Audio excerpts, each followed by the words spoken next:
Good evening and a warm welcome to all taking part or viewing this meeting of the Health and Adult Social Care Overview and Scrutiny Committee on today, the 27th of July 2020.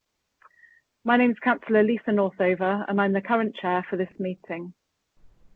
Firstly, I'll read out the housekeeping notice regarding how this Skype meeting will be managed. Please note that this meeting of the Health and Adult Social Care Overview and Scrutiny Committee is being recorded by the Council for live broadcast and will be published on the Council website for a minimum of 6 months. In order to ensure that the meeting is managed effectively, please could everyone present follow the ground rules for speaking. Only speak when invited to by the chairman. State your name before you speak if you've not been introduced by name. Mute your microphone when you're not talking. After each party has made their representation, the chairman will ask each person in turn if they have any questions or comments. However, if at any point you would like to speak again, please type RTS, request to speak, in the instant message conversation panel in the bottom left-hand side of your screen and click the arrow button to send. Please note that this panel is visible to all parties. Finally, please ensure that background noise is kept to a minimum and mobile phones and other devices are turned off or switched to silent for the duration of the meeting. So I'll now ask each person participating in this meeting to state their name and their role. So members might want to be ready to turn their microphones on at this point. Myself, I'm Councillor Lisa Northover and I'm the councillor representing Muscliffe and Stratton Park. Councillor L.J. Evans. Hello, Councillor L.J. Evans, representing Pooltown Ward and current Vice Chair of the committee. Councillor Hazel Allen.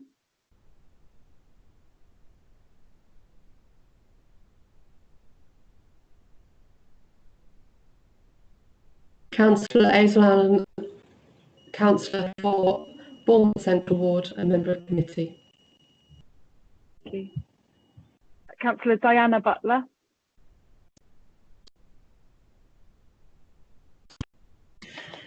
Hello, I'm Councillor Diana Butler. I'm the new member on the committee and I'm Ward Councillor for Creekmore. Councillor Jackie Edwards. Hello, I'm Councillor Jackie Edwards, Ward Member for Redhill and Northbourne. Councillor Paul Hilliard, who substitutes member for Nick Geary today. Paul Hilliard, Ward Member for Muddyford, Stampit and West Highcliffe. Councillor Cheryl Johnson.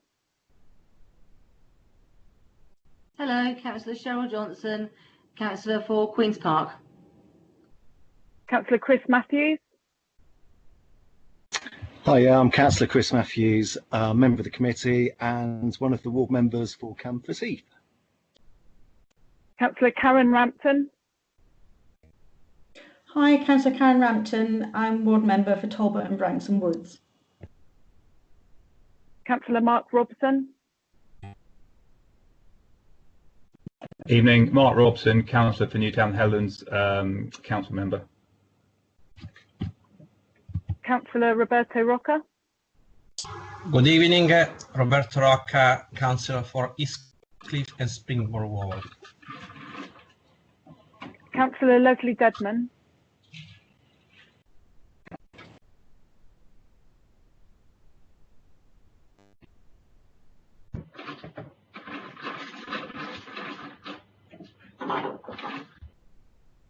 I'm not sure if Leslie was expecting us to be calling on her at this stage.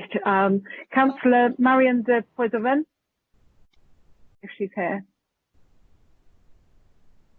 Councillor Bob Lawton.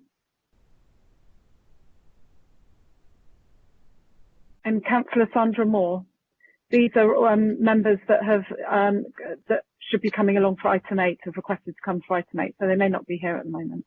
Hi, yeah, Sandra Moore, I'm here, and Camford Heath councillor. Thank you. Thank you, Sandra. We also have members from other organisations, we have Louise Bate. Hello, I'm Louise Bate from Healthwatch Dorset. Thank you. Sally Sandcraft.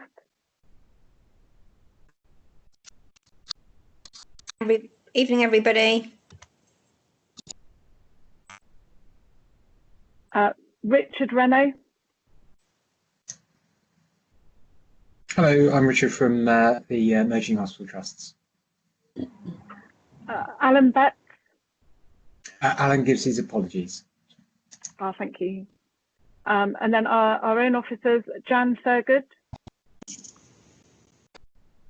Thank you, Chairman. I'm Jan Thurgood. I'm the Corporate Director for Adult Social Care for the Council. Thank you. David Vitti. Good evening. I'm David Vitti. I'm the Director for Adult Social Care Services. Elaine Stratman. Hello, I'm Elaine Stratman, Head of Strategic Planning and Quality Assurance for Adult Social Care, and presenting 2 reports tonight. One on the customer feedback from Adult Social Care Annual Report and also the Adult Social Care Strategy. Thank you. Thank you. Nikki Mitchell. Thank you, Chair. Yes, Nikki Mitchell, Quality Assurance Team Manager. I work in Elaine's team and my team lead on customer feedback and complaints. So I'm here to support Elaine presenting that report. Thank you. Joe O'Connell. Yeah, hello, Chair. Head of Strategic Commissioning Disabilities, and here just to help support in Phil Hornsby's absence. Thank you. Zena Dighton. Hi, yeah, good evening. I'm Zena Dighton. I'm Head of Commissioning for Long-Term Conditions, so same role as Joe tonight. And Joe Tyler. Yes, thank you, Chair. I'm Joe Tyler, a Democratic and Overview and Scrutiny Officer, and I'll be clerking this meeting. Thank you. And Karen Tompkins. Chairman, thank you. I'm Karen Tompkins. I'm the Deputy Head of Democratic Services and here to provide any support to the committee this evening. Thank you. Thank you all. Before we move to the items on the agenda, I'd just like to take the opportunity to welcome Councillors Mark Robson and Diana Butler as their new members of the committee, and this is their first meeting. I think we all look forward to hearing their input, and I'm sure that we will benefit from the experience and the perspectives that they'll be bringing to our discussion. And just to update, it's been quite some time since we met on the 2nd of March. However, we have been able to continue our scrutiny work over this period, as I've worked along with the chairs of the other overview and scrutiny committees in line with the recommendations from the Centre for Public Scrutiny by representing this committee on the main ONS board for any relevant items. In addition to this, we held a working group on the availability of PPE, and earlier this month we also held a joint scrutiny meeting with our colleagues in Dorset. So now I'm going to move on to the agenda items for this meeting. And starting with apologies, I'll ask our Democratic Services Officer if there are any apologies for this meeting. Yes, thank you, Chair. So we have received apologies from Councillor Nick Geary, and with that, moving to item 2, Councillor Paul Hilliard will be substituting for Councillor Geary for this evening's meeting. I'll now pass back to you for item 3 of the agenda. Thanks, Chair. Thank you. So the next item is the election of chair for the 2020 to 21 municipal year. So I'm now going to ask the committee for any nominations for the role of chair. And if there are more than 2 members nominated, a secret ballot will be conducted. So if you wish to make a nomination for the chair, please type RTS in the chat box.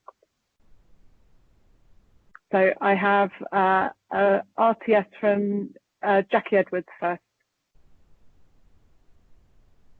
Thank you, Chair. I'd like to propose Councillor Karen Rampton as Chair due to her extensive knowledge of health and adult social care, her familiarity with council officers and professional relevant partner agencies, along with her ability to probe and ask searching questions which will ensure full scrutiny will take place. Karen's considerable experience and tenacity will be crucial in moving us forward post-COVID in what will be a very busy and challenging year. I think therefore she will make an excellent chair of this important committee. Thank you, Jackie. Do I take it that Hazel wants to second that? Hazel Allen? I would like to second the nomination of Karen Rampton for chair of this committee. Thank you. Okay, and Councillor Evans? Thank you, Chair. I would like to propose Lisa Northover to continue in her role as chair of this committee. I think she's done an excellent job over the past year and look forward to her leadership continuing. Thank you, Councillor Evans. And Councillor Chris Matthews. Thank you, Chair. Yes, I'd very much like to second what Councillor Evans has said, and I'm very happy to second your nomination to continue as chair for the ensuing municipal year. Okay, so this being the case, thank you all. This means that our Democratic Services Officer will now conduct a secret ballot, and while this is happening, the meeting will not be broadcast, so any members of the public watching will see a holding screen while this takes place.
Welcome back everyone watching. I have the results for the election of chairman, and the results are as follows.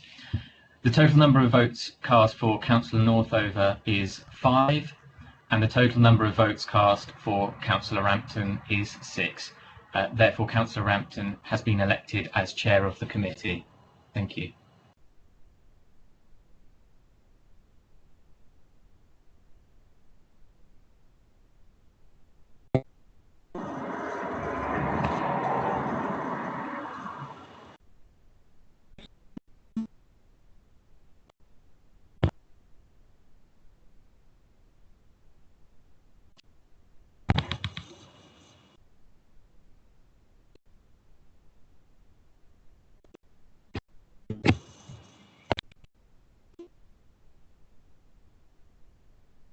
Hello, can you hear me? Yes, loud and clear, Chair. Thank you. Thank you. I was just struggling to open a new attachment. Can I just say thank you, committee, for your support. I'm very pleased. I'm honoured, in fact, and we have a very full agenda tonight. So can we press on, please, and go on to the next item, which is election of vice chair. And I would like to nominate Jackie Edwards as vice chair of this committee.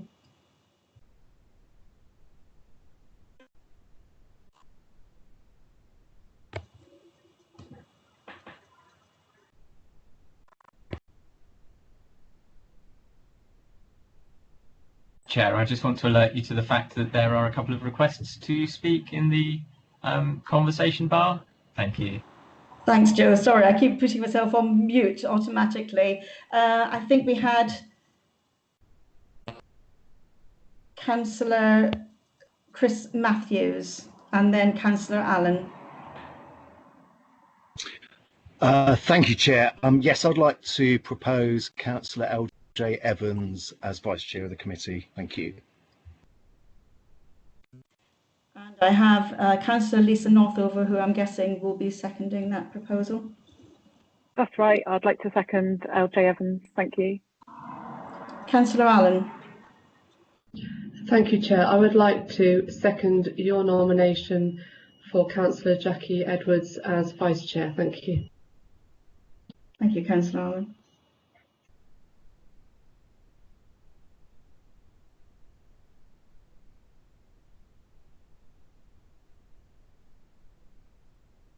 Do I now pass across to the officer to conduct the ballot, as we have 2 valid nominations?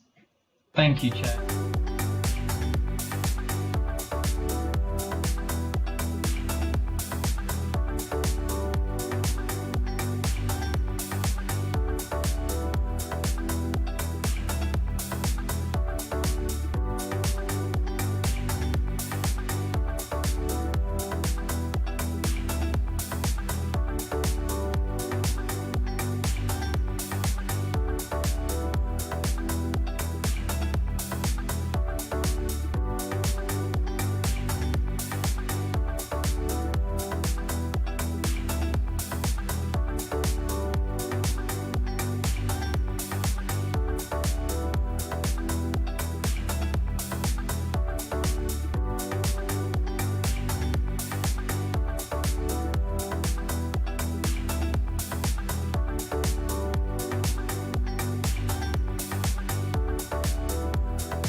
Thank you and welcome back everyone watching to this meeting of the Health and Adult Social Care ONS Committee. I have the results of the election of Vice Chairman of the committee, and the total number of votes are as follows.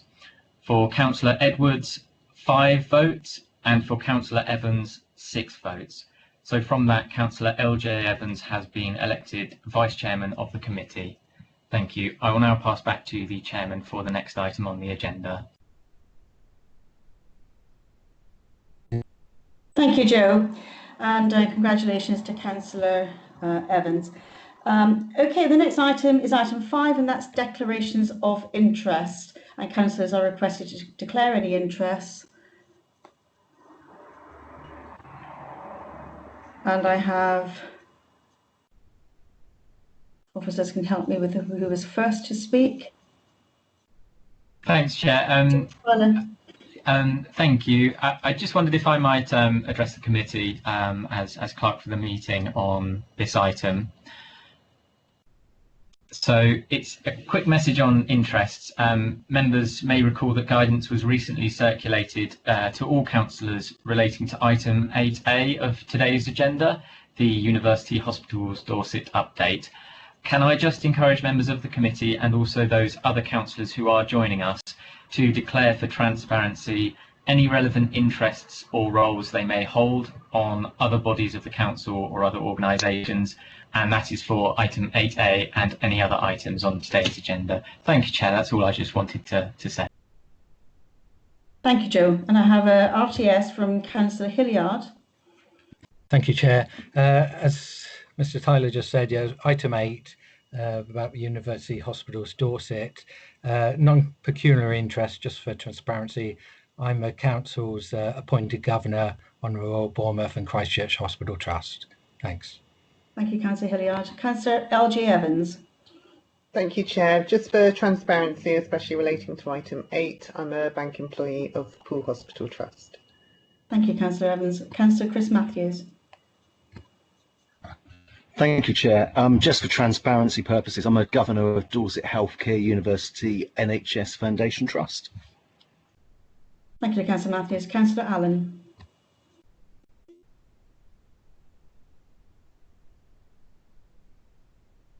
I'd like to declare that I am a consultant nurse and I work across Dorset. I am employed by the Royal Bournemouth Hospital, but my remit also covers Dorset and Dorset County Hospital. Thank you. Thank you, Councillor Allen. I can't see any more RTSs, so if we can move on to item 6, which is confirmation of the minutes of the meeting held on the 2nd of March. Do we have any comments on those minutes? Are you all happy to accept them? Happy to accept, Chair. I can't see any RTS, so I am taking that as we are happy to accept those minutes. Thank you very much, everybody. And so we are going to move on to the action sheet, and we're going to note a comment on the action sheet, which tracks our decisions, actions and outcomes from previous meetings.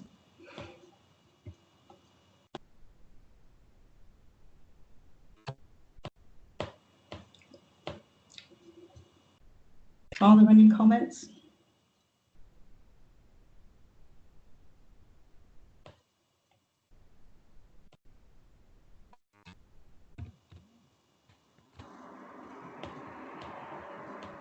No.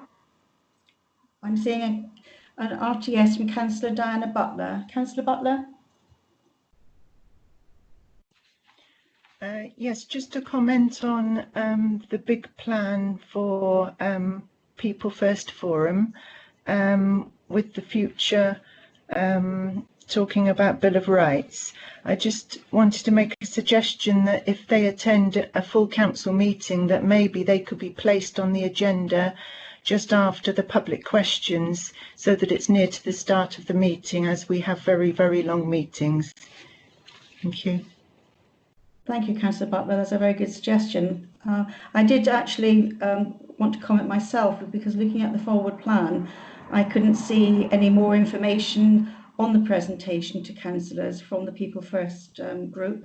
And I wondered, had there been any progress in organising that, even if it was a virtual meeting rather than obviously in the council chamber?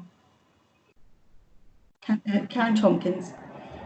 Chairman, if you're happy for me to come in, Karen Tompkins, Deputy Head of Democratic Services, on that specific issue around the Bill of Rights, it is something that, as you quite rightly say, still needs to be referred to Council, and we will be working with the group to understand the best options available so that they can engage with that process, particularly in the context of the virtual environment that we're working with at the moment. So just wanted to give some assurance to members that officers are working with that group.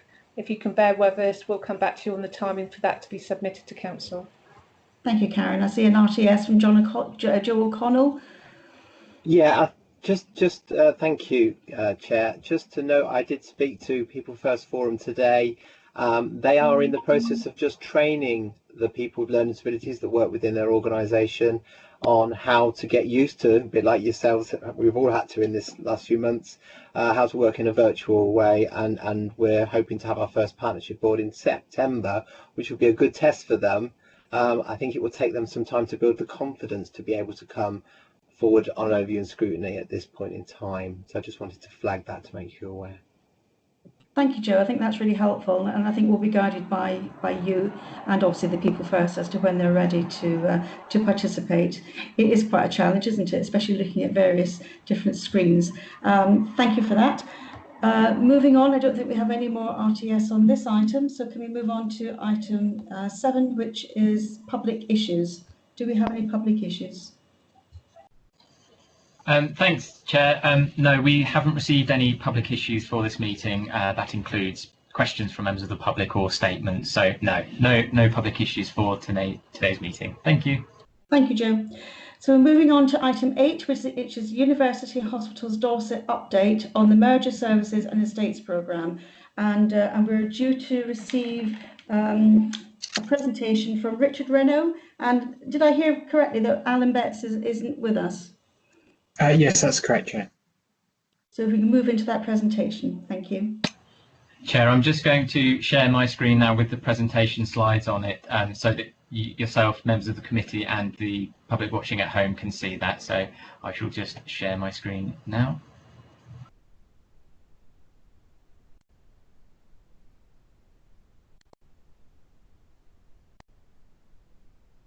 I'd be grateful if you could let me know that that is up on the screen and clear for everyone to see. Yes, I can see it, Joe. Thank you. Excellent. Thank you, Chair. Thank you. Is it okay for me to start now? Please do. Thank you very much. Thank you, Chair, and thank you, members, for allowing us this chance to give you an update on where we are as the new organisation forming in Dorset. And the brief I got was to focus on the future issues and to leave as much time for conversation and questions. So I'm hoping in about 15 or 18 minutes to complete the slides and then to have the majority of the time for any questions that come up. Happy to answer any questions. I didn't receive any advance, but happy to answer any questions members might raise. So my name is Richard. I'm in a new organisation. At the moment I'm interim, but a new organisation will be the Chief Strategy and Transformation. And so I'm here for Debbie Fleming, who's on leave today, who's the joint chief exec across Poole and Bournemouth and Christchurch hospitals. As you can see, we are formed from the two existing trusts, and our target date is to merge on the 1st of October, subject to approval by NHS I and E, which is Improvement, and NHS England, which are the two regulatory bodies overseeing NHS. So if it's all right, Joe, to go on to the next slide, which is just the content, and then next slide again, because of time I'll power through these. Thank you. So the purpose of the session was really to talk about what our strategy is as a merged organisation, and effectively there's sort of three parts to that. The first is to merge the organisation, and we'll talk about why that's helpful. The second part, and quite visible at the moment, is around our plans to develop the estates, the buildings. But really, both of those are just enablers, or to make it easier to change the way we deliver our services, to modernise and improve those. And that's with the purpose of delivering a sustainable organisation that can sustain high quality care for the population we serve. So that's the sort of logic of the presentation. So it's all right to come to the next slide. Thank you. So why merge? It's a good question because it was agreed by both boards of both hospitals back in 2011, which is a stunningly long time ago. And we're very envious in the NHS the speed at which the creation of BCP Council happened. So we've got lots of lessons to learn about speed. But the rationale remains the same, which is that if you look around the rest of the NHS, size of particularly hospital foundation trusts, Poole and Bournemouth would be deemed small, and there's a huge amount of services that are split across both sites. So for a conurbation this size, you'd normally have one acute hospital providing care. And we know that coming together builds greater resilience. Particularly with COVID, there's been huge amounts of work as a single organisation across Bournemouth and Poole in how we respond to that. That's just sort of one example. And the photo of the pathology teams sort of gives an example. Many of the services already work across town and staff and work across town. So it already happens to an extent, but there are other services that are very separate, even though they're actually working in the same area. So bring them under a single leadership and single set of governance actually makes us more resilient to deal with the many challenges that we face in the NHS as well as the wider system. And the merger, so gives an example. And the merger is been supported widely across the NHS since 2011. So it's definitely the direction of travel in the NHS. So we can move on to the next slide, please. And just to give you a sort of flavour of that new organisation forming, target date, say 1st of October, is very much taking a leaf out of BCP's book about we focus on safe and legal. So from a public point of view, there won't be a huge change on that day. It's very much about trying to keep things as normal and as usual on that day. But obviously behind the scenes, we're working to develop one culture, one team working across 3 hospital sites, and that team working obviously within the health and social care system. It's bringing together 2 organisations. So some mergers in other parts of the country is often about bringing together organisations that are struggling. In this case, you've got 2 successful organisations with high staff engagement scores, and we're very keen to maintain that. And it will be a big organisation, so over 9,000 staff, turnover around 630 million, which puts us in the sort of middle-sized hospitals for conurbations of our size. So, but particularly teaching or university hospital status, which I'll say a bit more in a minute. And we do recognise that as well as providing healthcare, we're what's known as an anchor institution. So along with the council and the university, we're kind of major employers, major contractors for support services, and we very much see ourselves as being able to work with the council and indeed at Arts University as well, but in terms of employment size, BU to be major employers and parts of the economy beyond just healthcare. So we very much want to work with the council in our new role. Let's go next one. And here, I won't read them out, but you can see our vision and mission and our strategic goals. And right in the middle of that is the not just the financial, but the environmental sustainable services as well. And the values that we are going to sustain and promote, we're working on at the moment, and as part of that, through our members, our governors, and our staff, we're actually developing what that value set will be. But you see, our mission and vision is set out on the screen here. Okay, thank you. And that's the Shadow Interim Board, which is now all in place and is made up of members from both existing boards. But we already have a joint chair and chief exec over both organisations, joint finance director, joint information director, and as I say, everyone else is drawn from the 2 organisations, and it's quite evenly spread between the 2 organisations. Thank you. And the merger related benefits, it's quite small text, apologies for that, but in terms of and again, I won't read them out, but there are fundamentally coming together is about improving the quality of care. There are non-clinical benefits, particularly around recruitment and workforce, and there are some financial benefits, but they're actually relatively small by just coming together, because really any savings we make will absolutely be invested back into frontline care.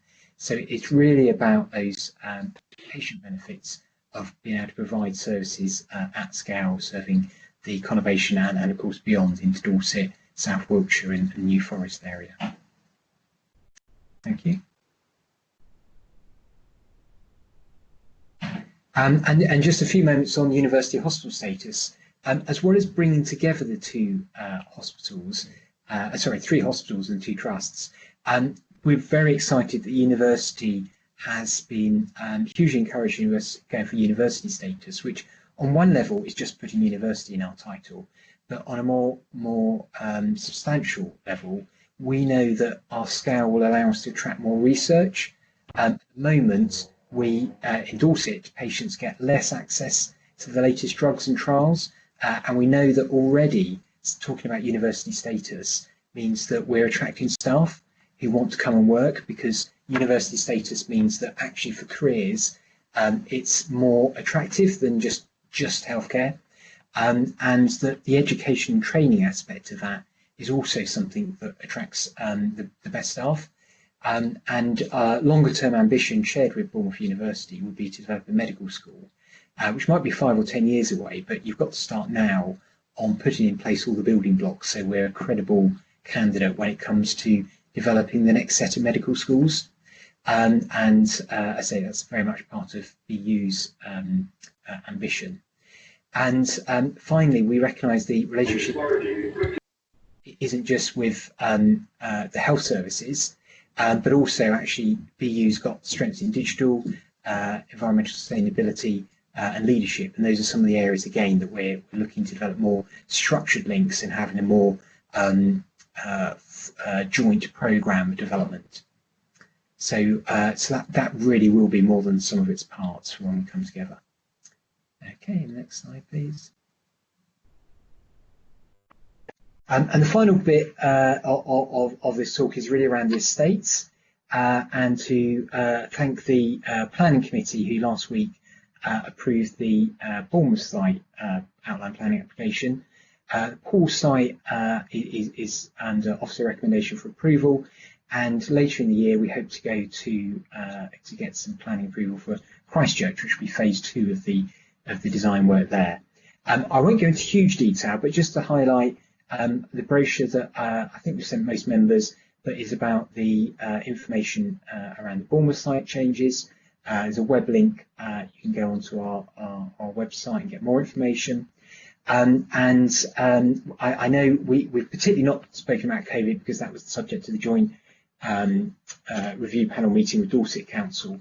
But just say and reassure people that all of our estate plans we've gone through to make sure are they COVID proof and is the infection control future proofed, and the short answer is yes, because the estate we're working in is mainly designed in the 1980s, and indeed for Paul Hospital was actually designed in the 1950s. The standards of the new buildings are unbelievably better, and particularly allow better infection control, better isolation, and generally are designed for the 21st century. So we are confident that all of the new buildings are much better for COVID infection prevention control, and would have made a huge difference to this outbreak. So we have done that review. Happy to answer more questions if there are later on. And we've had over 10,000 hours of doctor, nurse and health service staff time going into these plans, very much owned, and that's why the staff are very passionate about them. And if we just go on to the next slide, in terms of the Christchurch site, we did a large public consultation earlier in the year, just before COVID, and the main changes there will be the Macmillan unit getting the new build, again taking a building that was opened in 1974 and having a complete new design. Again, we've done a COVID review for that, and then a mix of senior living accommodation on some of the spare land we have on site, and the yellow block in the middle being of that drawing being potentially additional NHS facilities on site. But Christchurch, as some members will know, had a major investment of over £20 million a couple of years back, and so a lot of the estate is in very good condition.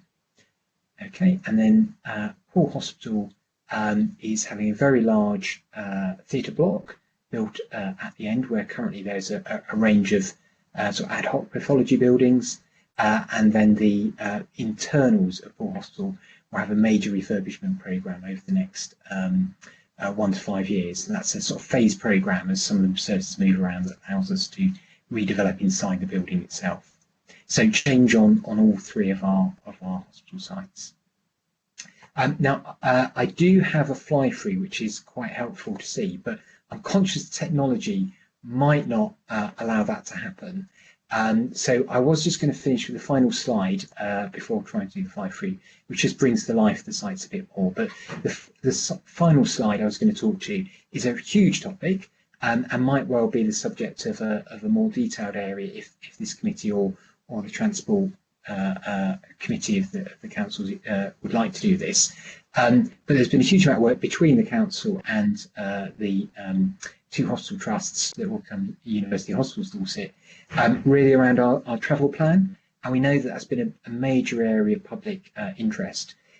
So I'm not going to go through in detail all of the things, but the brochure that we sent around has further information. Happy to answer questions as best I can later on, but it really is, I think, a whole topic in itself, because there's so much really good so much concern and also really positive things to talk about how we're reducing congestion around the conurbation and beyond, and a major investment as a result of our estates programme.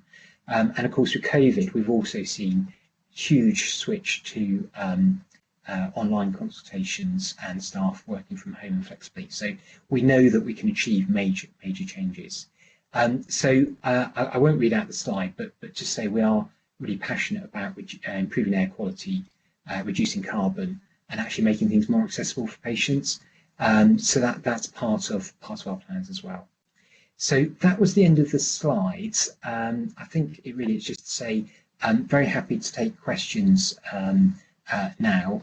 Or I can, if I can share the screen, potentially have a go at the fly freeze, but possibly maybe we'll take the questions first before trying out the technology, if that's right. Thank you, Richard. That was an extremely interesting presentation, and I'm sure you're going to have quite a few questions. And I think your comments about the travel and environment area, you're absolutely spot on there. I'm sure there's going to be a lot of debate ongoing. Can I just welcome to this presentation some councillors who have joined us: Councillor Sandra Moore, Marion Napovedan, George Farquhar, Felicity Rice, and Councillor Leslie Dedman. And you are very welcome, and please do feel free to ask your questions by putting RTS in the conversation box.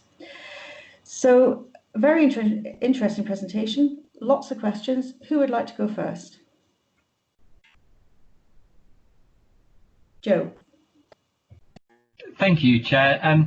It was just a very brief point just prior to members asking questions, and I'm sure that Richard or Jan would be able to provide more detail if necessary, but it was just to remind members that the issue around the decision for the merger to take place was conducted last year and went through due process, obviously ending up with the judicial review and the independent panel's consultation on it. So it was just to remind members that the focus for this item was for information gathering as an update, and obviously for more of the organisational, structural and sort of clinical services information on that topic. So I just wanted to remind the committee, but as I say, more detail I'm sure could be given hopefully by any other key officers. Thank you. Thanks, Joe, for that reminder. I've got Councillor Farquhar showing. Thank you, Chair. I appreciate it, the opportunity to speak. Through yourself, I watched the presentation with interest, and I understand that it's somewhat of a different demographic of patients for the somewhat of a different demographic. But I was concerned that the travel plan and the travel assessment, if there was one, has been skipped over. So my question is this. Is it the same travel plan that was launched as part of the planning application for the Royal Bournemouth Hospital that passed on Thursday of last week, or is it a separate one? And the second part to that question, or a follow-up to save the aggravation, is that going to come into the public domain, and is it available for scrutiny by this committee or others? Thank you, Councillor Farquhar. Richard, would you like to come back on that? Thank you. The travel assessment and so on was part of the papers submitted for the planning application. So the highways officers and planning officers have had that, and so I believe it's in the public domain. I can double check, but I've no problem at all with sharing that. So the travel plan is we obviously already have one, and we already have a lot of staff travelling sustainably, and we have a car parking permit policy to restrict car travel for staff. So very happy to share that more widely if that's something that all the panel would like, and other councillors. Thank you. Councillor Hazel Allen.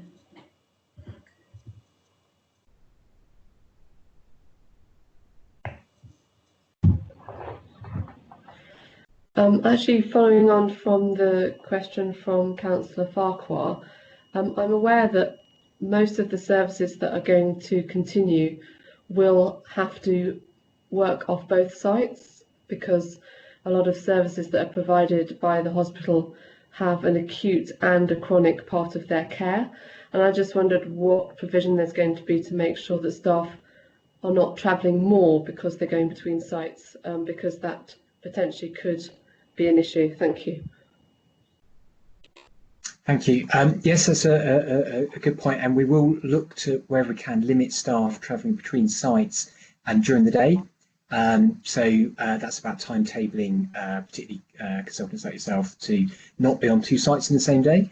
But we have found, particularly through COVID, people don't want to travel because so much can be done over Teams, Microsoft Teams, which is our software we mainly use. So A, timetabling, B, technology, but C, I'd say that the reason we want to reduce that travel between sites will be about having the planning as to where we can do things, so that ideally patients don't have to travel between sites more easily. But if we have to, then there will be a shuttle bus between the sites as part of our planning. We don't, as part of the planning application, that needs to be in place by 2024. We look to bring it in earlier if we can. And that shuttle bus, we've got to assess what level of staff and patient and visitors will use it. But the idea being is that with a shuttle bus that goes between Bournemouth and Poole hospitals, stopping off en route at the university's health building, which is opposite the railway station in Bournemouth. So that's a good transport hub, as well as having the health academics and students. So we think that will be quite a popular bus route. So overall, we're going to try and reduce travel between sites, obviously, but the shuttle bus will help reduce that. And because of the way we've designed the site, because the buses will be right by the front entrance and the car parking will be right at the back, we're quite keen that it's quicker by bus than it is by car, because in Poole you obviously have to walk to the multi-storey, in Bournemouth you have to walk to the back of the site. So we are going to do everything we can, including obviously subsidising buses, but to make that journey easier, more convenient. And of course you can use Wi-Fi and other things on the bus route. So we really want to make it, if you have to travel between sites, an attractive option. Thank you, because that does answer a question that I have, that some staff don't actually drive to work and they may well need to go from one site to another. So I'm assuming that shuttle bus would be very frequent throughout the day so that people weren't delayed getting across to another site.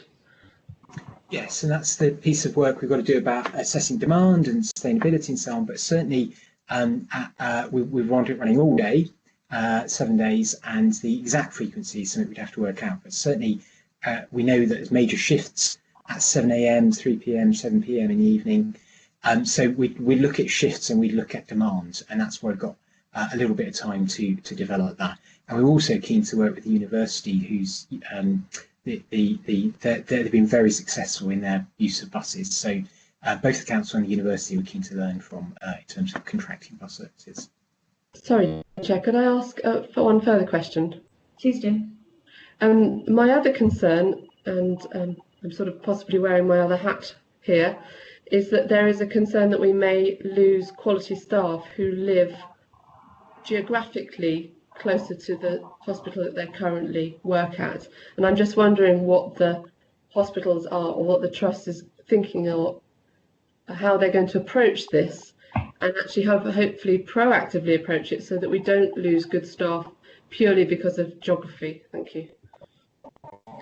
Thank you. Yeah, it's absolutely crucial that we retain staff, because obviously scarcity of staff is a major issue about delivering quality of care, and yes, being very proactive. So firstly, to say that many of the changes won't be happening until actually 2026. So there's a bit about giving staff notice and warning. We know for the last 3 years that, because since 2017 we've had the principle agreed of emergency and planned site. So any staff coming to the area is aware of that. So that would be, about 9 years notice of those changes. But equally, good quality transport, as we talked about. Obviously, staff have GP rights, so there'd be some funded payment for up to 4 years, and the option for staff that are have skills that could, with some retraining support, could move. So, for instance, as Paul becomes a major planned hospital, many of the services will still be there. So, outpatients, radiology, so many will remain. But where things are changing, then obviously some staff might want to take the opportunity to look at different specialties, so in ward-based care. So a lot of that will be a part of our plan. And again, as a single organisation, far easier to manage that training and support for staff when it's a single organisation, single set of training and governance. I just think that's really crucial, because it does cause quite a lot of anxiety. However much notice you have, that it can significantly impact on staff. Thank you. I'll stop asking questions now. Councillor Rampton, I think you're on mute. Correct, I was. My dog was barking in the background. Sorry, I have Louise Bate, Manager of Health Watch, next. Thanks, Chair. Hi, Richard. I was just interested to know how patients and the public will be able to get involved in the plans for the hospitals. Yes, thank you. Very aware, we always need to do a lot more. So whilst we've had the public open days and we've used the hospital open days to talk about the plans, and they've been up on the walls of the hospitals for over a year now, we're now getting to the stage where, actually having followed the building notes, we're actually into some of the designs about how you furnish and how you shape some of those spaces. So we will be looking to yourself and colleagues to help us with that, and also going through our volunteers, our governors and members. At the moment, we're inviting sort of comments through our website and so on, but we'll take a more structured approach to that with some events. COVID's obviously made that a bit more difficult, but the reason we're keen to promote the website, just to get people's heads around what is quite a large set of changes, is to try and get that information out there, and then to set up wider panels, and possibly with the council. We don't have to, but possibly with the council. We know the transport issues will be one that we're keen to get the public to discuss, because there's obviously strong views about patients obviously having car access as well as alternative access, one of the areas, for instance, that we know we've had fed back on and you've done a lot of work on is around patient transport. So that's where the NHS ESEC provides that transport. We have actually developed other schemes, such as the taxi service, which is £5 for 5 miles, or guaranteed pricing. So some of those things we've developed through listening to patients, and that was something that's proving really popular as an alternative to patient transport. So we are very much open to that, but know that we need to do more. So outside of this, it'd be good to perhaps catch up on how we can do that. That'd be really good. I'd be happy to talk to you. Thanks, Richard. Thanks, Louise. I have Councillor Chris Matthews. Thanks, Chair. Thank you, Richard. Excellent presentation and very, very informative. Just a couple of really quick questions, really. I think it's interesting to note that the sort of new builds and so on, and the reconfiguration of buildings, kind of you alluded to the fact that Poor Hospital kind of dates back to the 50s and so on. So I think things clearly have moved on, and there's all sorts of things to factor in. So it's a continuation really of the points that Louise made, in the sense that I'm thinking in particular groups of service users, such as people with mental health issues, people with types of dementia, people on the autistic spectrum. It's just really, there's a great opportunity here to kind of incorporate people's kind of insight into any reconfiguration of the buildings and layouts and stuff. So I kind of just like assurances that's going to happen, because that would be really, really helpful and would enhance the experience of these particular service groups. Thank you. Thank you.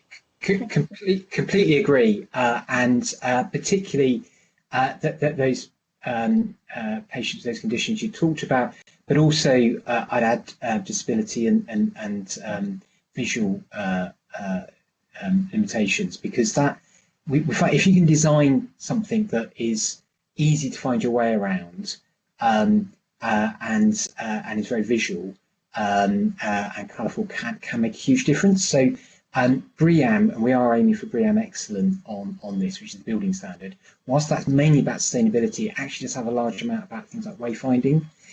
So we will be aiming for an excellent rating on that. And those of you who know Poor Hospital will know that it is quite easy to get lost there, but we have spent some time recently trying to colour code and improve things, and again some learning lessons from that, which I think has improved it, but it's not perfect yet, because it is a convex building because of all the floors and so on. But the idea is that yes, we will absolutely try and get the wayfinding strategy right, and that includes both outside and inside the hospitals, and partly because all the car parking is quite a way back on both sites now, both on Poole and will become on the Bournemouth site.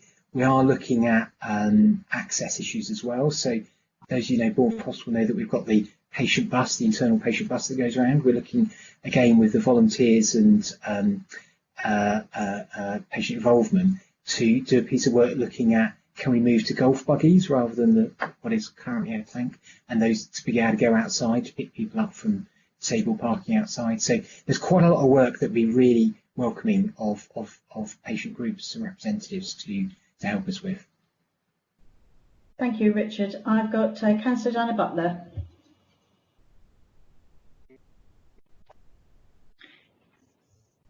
Yes, thank you, Chair. Yes, I had a question for Richard. I don't know whether it's been included in the plan. Considering transport, especially with staff, is there a consideration to include accommodation for nursing staff on site?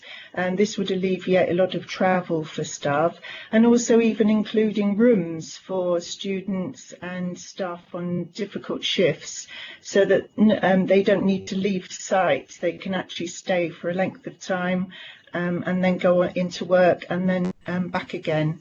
Has that been considered in the suggestions?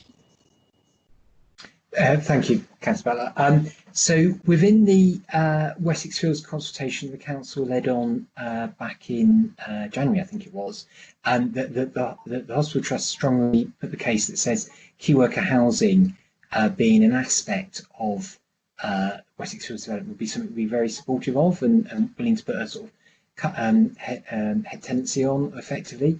So we already have 200 plus units of accommodation on the Bournemouth Hospital site, and we know we could fill more. So we would be keen to see if it's possible to develop an element of key worker housing for hospital staff on Wessex Fields next to the hospital, and then obviously staff could walk to work, and as being head tenant we'd actually be able to restrict potentially the number of car parking spaces, possibly to zero, for that staff group. So that would be our key area. Longer term, within the Poole local plan, the St Mary's site, which is the current maternity site, when that effectively moves and gets the new building, because that dates back to the 1960s, when that service moves to the new purpose-built maternity unit on the Bournemouth site, the St Mary's site obviously is in the middle of a residential area and is already zoned for housing. And again, we'd look and be interested in trying to develop that for key worker housing in the Poole area. Thank you. Councillor Felicity Rice. Sorry, I'm just starting my video. Hi. Thank you very much, Chair. Hi, Richard. It's Felicity Rice here, Cabinet Member for Environment and Climate Change. I just wanted to thank you for sort of highlighting the transport issues, in particular with regards to climate change and the impact that transportation has on the environment. Just for everyone's awareness, transport sector is the one sector in the UK that hasn't managed to decrease its carbon footprint over the last decades compared with some other sectors such as energy. And so it is notoriously one of the most difficult areas, but it is also incredibly exciting.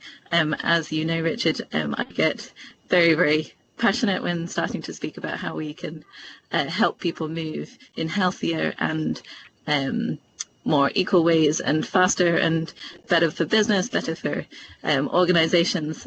So I'm really looking forward to continuing that work with you. Thank you, Richard. Thank you. Thank you, Councillor Rice. Do we have any more questions from anyone on the committee or from any of our guest councillors? Nope, I can't see anyone showing. So, Richard, yes, we do. We have Councillor Farquhar and then Councillor Butler. Thank you very much, Chair. I appreciate the opportunity to speak a second time. It was again coming back to the travel plan.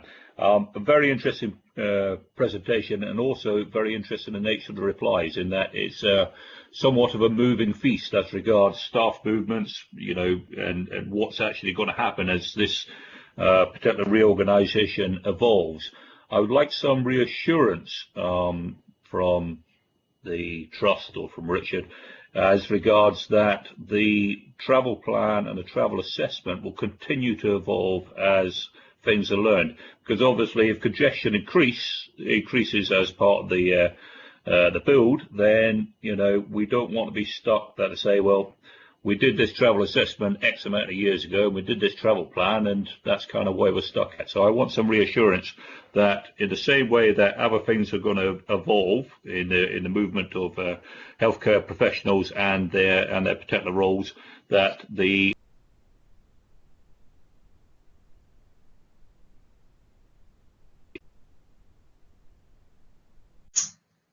Thank you. So I think I'll pick up from there. So I can absolutely give that assurance, because it's one of our commitments is to do an annual travel plan update and to share that with the council.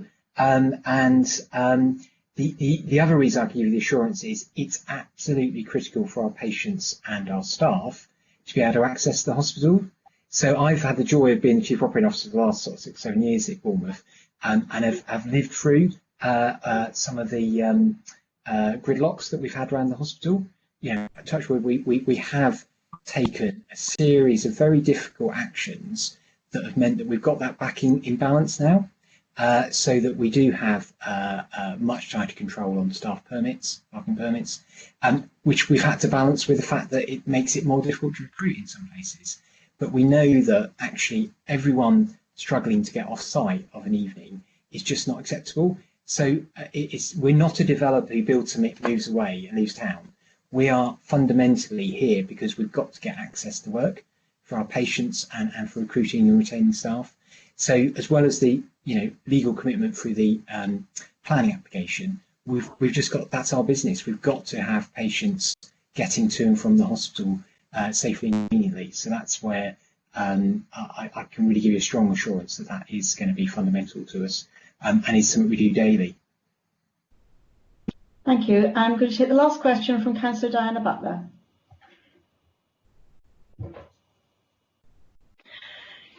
Thank you, Chairman. Yes, can I ask about maternity, especially for people in Poole? If maternity was needed really quickly to get to hospital, would there be any facility still kept at Poole Hospital when Bournemouth develops as a new hospital? Thank you. So in answering this, I will say that, of course, for the last sort of 10 or so years, 20 years, probably more, obviously residents in Christchurch and Bournemouth have predominantly gone to Poole, and so the travel distances are actually very safe and acceptable. And so where we've got patients who are identified as high risk, obviously through the antenatal appointments and planning, we obviously go through that and make sure that it is planned, and the antenatal team know the mum-to-be, know any issues, and guide them through that period.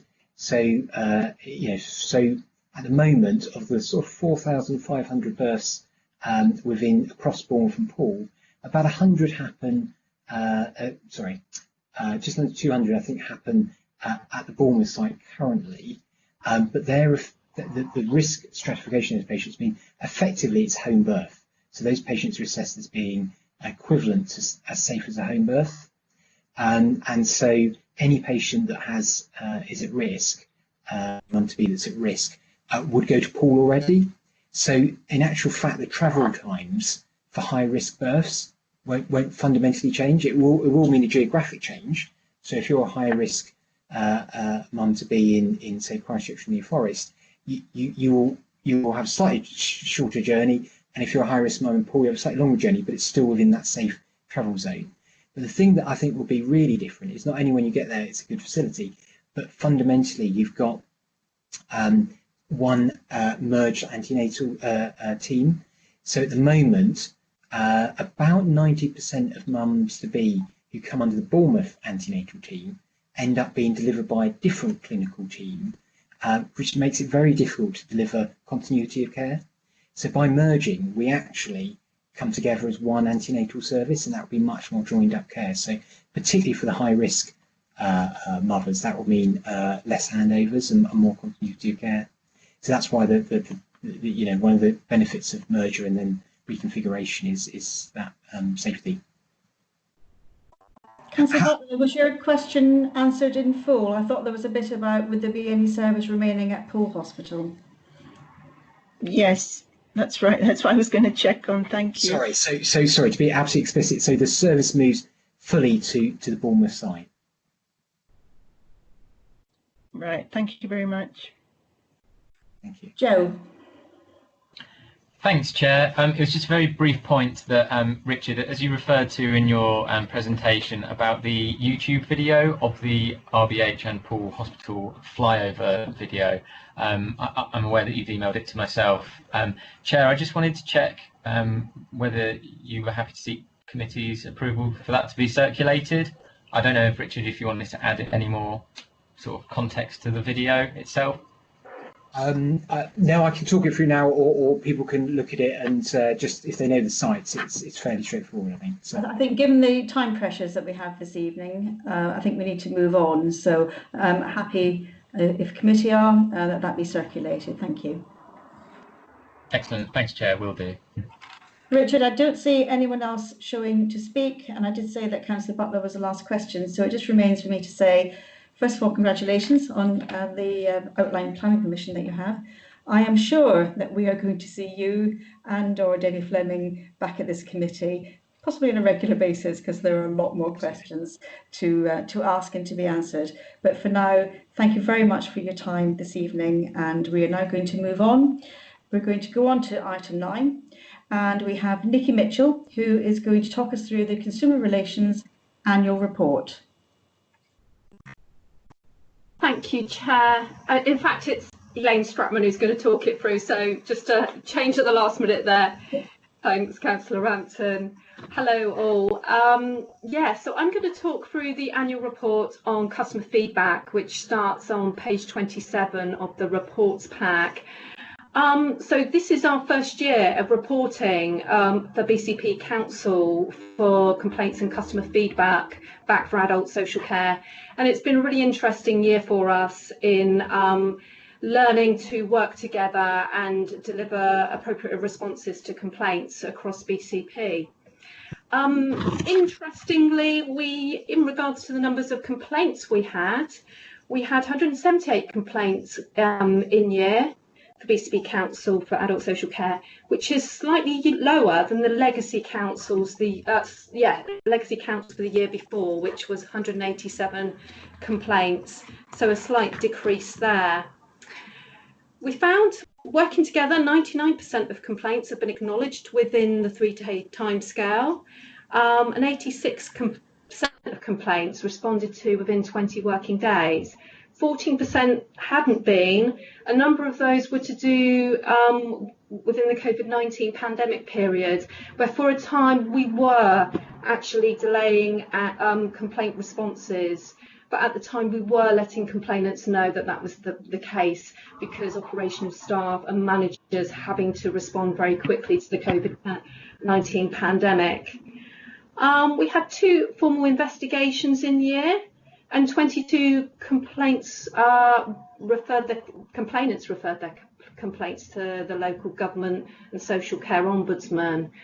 Of those, 13 were investigated by the Ombudsman. We've had some decisions, but not all of them. Some of the complaints have been upheld by the Ombudsman, and you can find them in Appendix 3 of the report. In regards to complaint themes, well, we saw very much what we find actually year after year, that the 3 most prominent complaint themes are around communication. So this is about responding in a timely manner. But it's also about managing expectations of service users and what services we can actually deliver for them. Probably no surprise, the finance system, financial assessments, all of that surrounds adult social care is a very complex picture. So there was a number of complaints around funding issues, charges and fees. The other top theme was around professional practice, and again that's about managing expectation of users and what kind of services we can provide to them. In regards to lessons learnt, again an appendix at the back shows all the lessons learnt over the year. I would say the 3 main key themes around learning was learning about our information and advice and how we maybe needed to respond to provide different information and advice, design new fact sheets, look at our My Life, My Care online information and advice offer and make changes to that. Also some aspects around training, particularly with providers who are maybe bypassing our complaint system and liaising with the Ombudsman, but had not had that go-between intervention from ourselves. And also letters, a number of financial assessment letters, letters around funding are not always necessarily clear. So it's making adjustments and changes to that to make things clearer for people. In regards to aligning our complaint service over the year, so we now have 2 officers in place across BCP managing complaints. They also manage a range of other functions as well, including engagement or general customer feedback surveys and things like that. So we are a very lean complaints team. They've developed some online training for staff. We've had 28 staff take up that training at the moment, but we've got an ambition to actually develop more bespoke training for people, particularly teams where there might be hotspots of complaints, and also looking at a toolkit for managers in order to help them deliver really good quality complaint responses. We do quality assure all the complaint responses to go out to make sure they're appropriate and appropriate language is used, but it's good for them to have those aid memoirs in place. Going on to compliments, we had 275 compliments in year and messages of thanks. At Appendix 1, you'll find a number of the lovely compliments we receive from people, and it's always heartening. We need to balance the compliments we have against the complaints to have a clear understanding of how we're performing in regards to our services. So I just wanted to move on briefly to talk about our Department of Health user survey. So that's the Adult Social Care Survey. And again, it's the first one for BCP Council, which is really good for us. It's really positive. We sent out the survey to everybody at a snapshot in time who were receiving long-term services. So that was over 4,000 service users. And 681 people responded to the survey, so that was about a 34% response rate. So that's quite good as far as surveys go. A number of the questions in the survey inform a number of our national indicators, which we benchmark upon year on year. And in the report, you can see there how we've performed as BCP Council and how we've benchmarked against last year, against our neighbouring authorities at that time, of course, and in the South West and England averages. We did really quite well on quality of life and how much control people feel they have over their daily life, and also around how much social contact people have, if they have as much as they would like. Where we didn't feel we did so well was around satisfaction with services. So a slight decline there based on the comparator information from last year. We've looked at that in a bit more granular detail and understand there's themes around care provision, so domiciliary care services, issues such as late calls, quality of care, not having rotas. That's actually nothing new. We quite often have that kind of feedback come back from the user survey. So we're looking to work, we're probably going to be arranging a focus group with some of those individuals, if we can do that, to understand a bit more about that and work with our commissioners to see how we can engage with our care providers to look at the quick wins, where are the more longer term issues we need to address. Looking at information and advice, again, that was rather disappointing for us, the outturn on that. Normally we do rather well. So again, as part of more of our transformation work actually around the redesign of the adult social care front door, we'll be looking at our information and advice offer. That's one of the work streams. So looking at the My Life, My Care online information and advice offer, and also the fact sheets we currently produce. And moving on, just to say something quickly about services and how people feel safe with services. Again, a slight decline in that area as well for people feeling as safe as they want. Looking a bit more behind that is quite often people feel safe because they feel like they're going to fall over, or they may feel unsafe in the community where there might be an uneven pavement and things like that. So it's not necessarily around how adult social care services help them to feel safe, because as you can see the indicator below, the people who feel safe, how they feel safe after receiving services, there's pretty good performance in that area. So that's very encouraging. One really good thing we're taking from the Adult Social Care Survey, and something we've always done in Poole, probably for the last 10 years now, is that from the survey, we ask people if they're interested in getting involved in shaping and delivering our services. And we normally get a very good response from that. And this year was no exception. We actually had 198 people who said, yes, I'd like to get involved. The next thing we're in the process of doing is writing to those people to say, how do you want to get involved? So it might be they want to get involved with a focus group, or it might be they just want to look at some information and comment online about what they think about a leaflet or a letter. So there's lots of different ways people can get involved.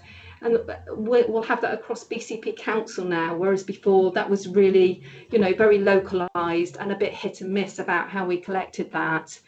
Be really helpful as well. There's a lot of work around the transformation of adult social care. So we'll be looking to those people to help us with that development as we go on. Sort of into the future, we're looking to see how we can develop, you said we did, kind of infograph, so that we can share that with people who use services, so they know we're listening to what they say. And also, how did we do tool? So what we'd like to do is something similar to a friends and family test that the NHS run, so that we can get a broad gauge of how we're doing and what people think of our services. Thank you. So if there's any questions, quite welcome to take questions, myself and Nikki. Thank you, Elaine. Thank you very much. No one's showing it as yet, so I just want to ask a couple of questions myself. You said that 28 staff had some training, and I wondered out of how many?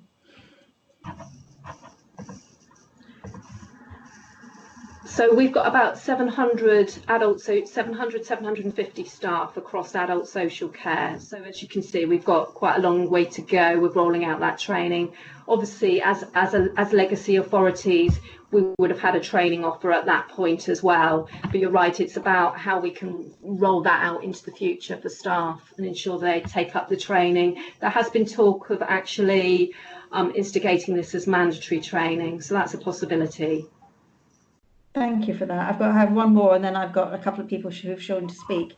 The survey was carried out in January 2020, which is obviously before COVID really hit, and I'm quite shocked really by the question about social contact. And this isn't a criticism of BCP in any way, because nationally less than 50% of people say that they have enough social contact, and I'm just wondering if we were to do the survey next January, for this year, that figure may well go up, it may absolutely plummet, or it may be that people go, that was fun, I didn't really want to see anybody. But I just wondered what you felt about that number, and if there were any plans to try and help people who obviously feel isolated and don't have enough social contact.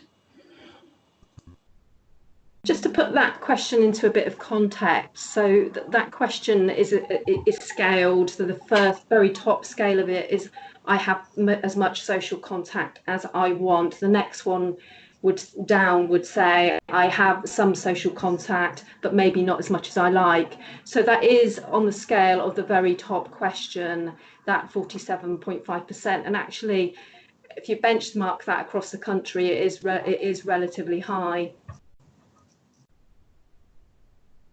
Okay, it's still, yeah, okay. I take the point, but I just feel it's nationally, it's quite a worrying figure.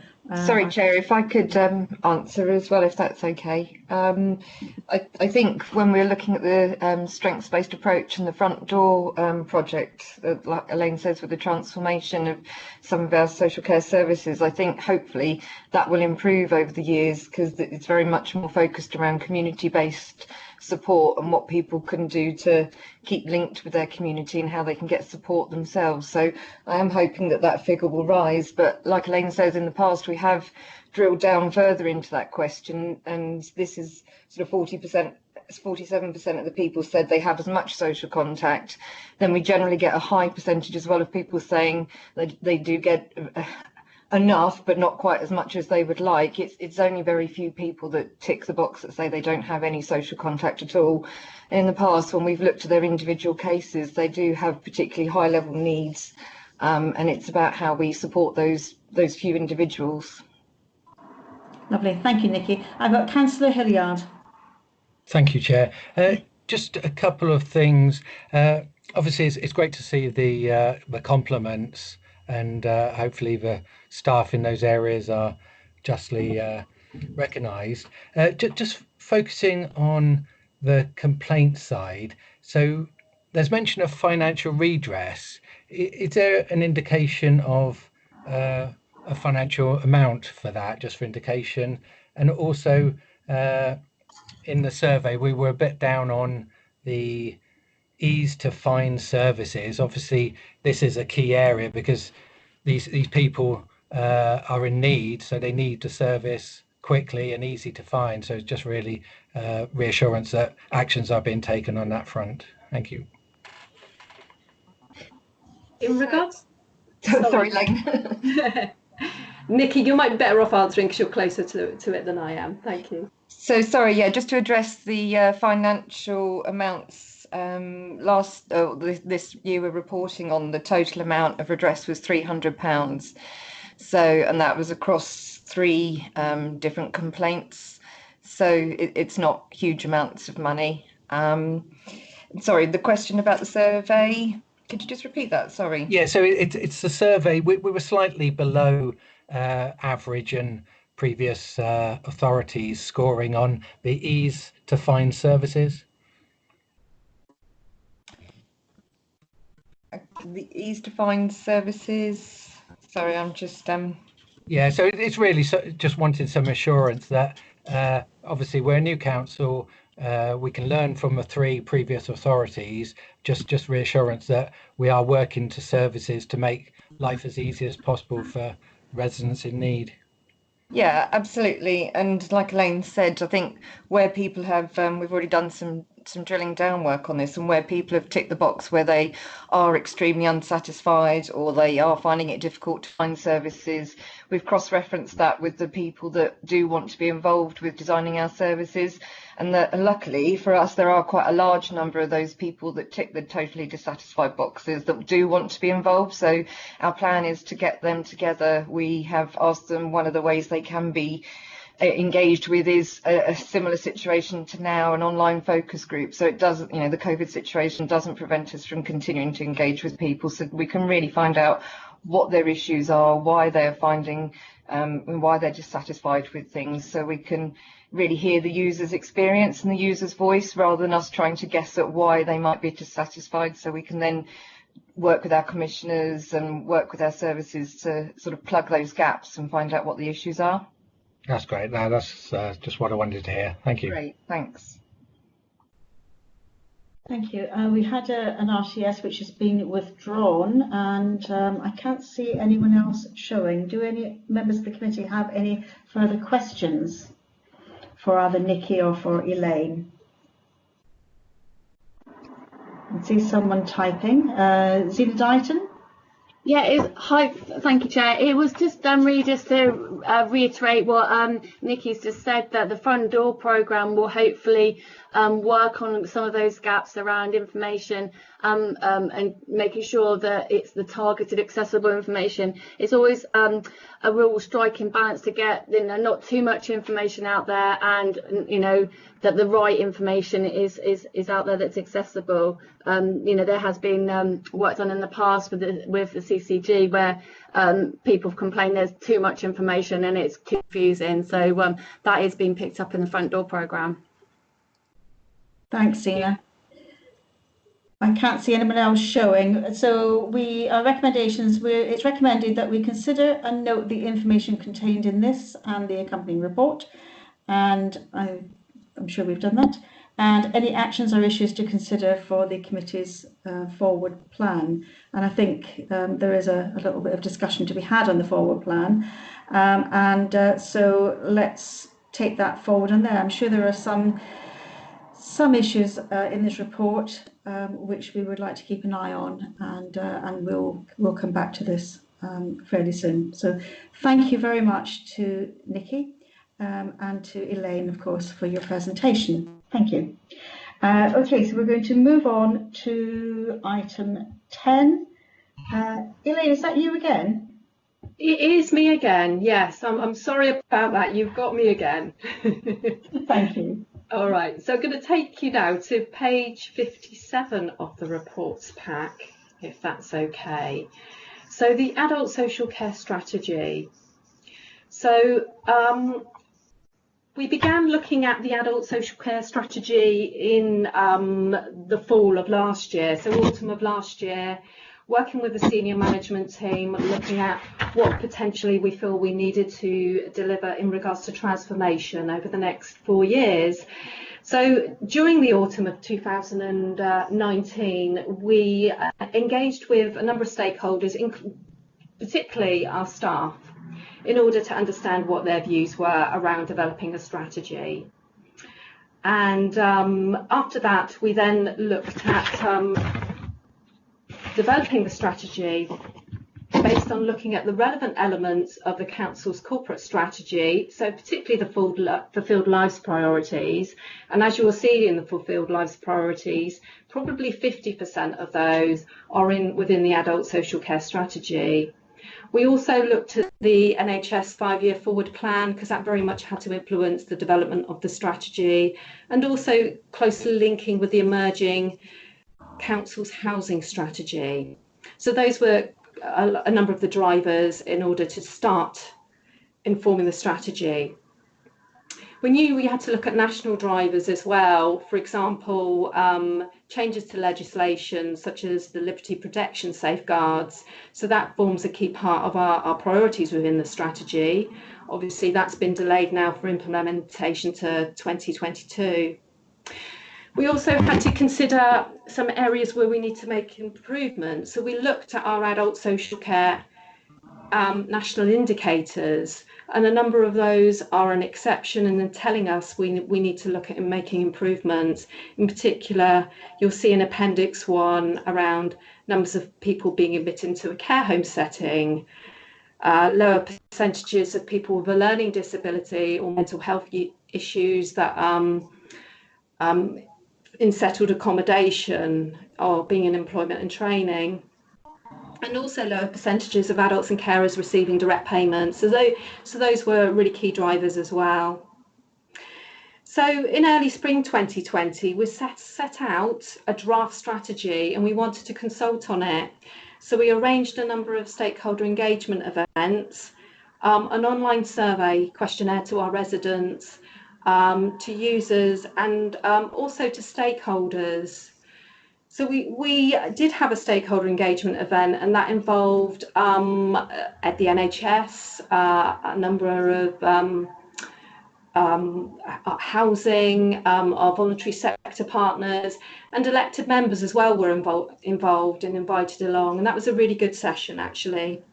However, we wanted to have a similar session with our users and carers. However, due to the COVID-19 pandemic, we had to stop that. We couldn't go along with that event, obviously, with face-to-face contact.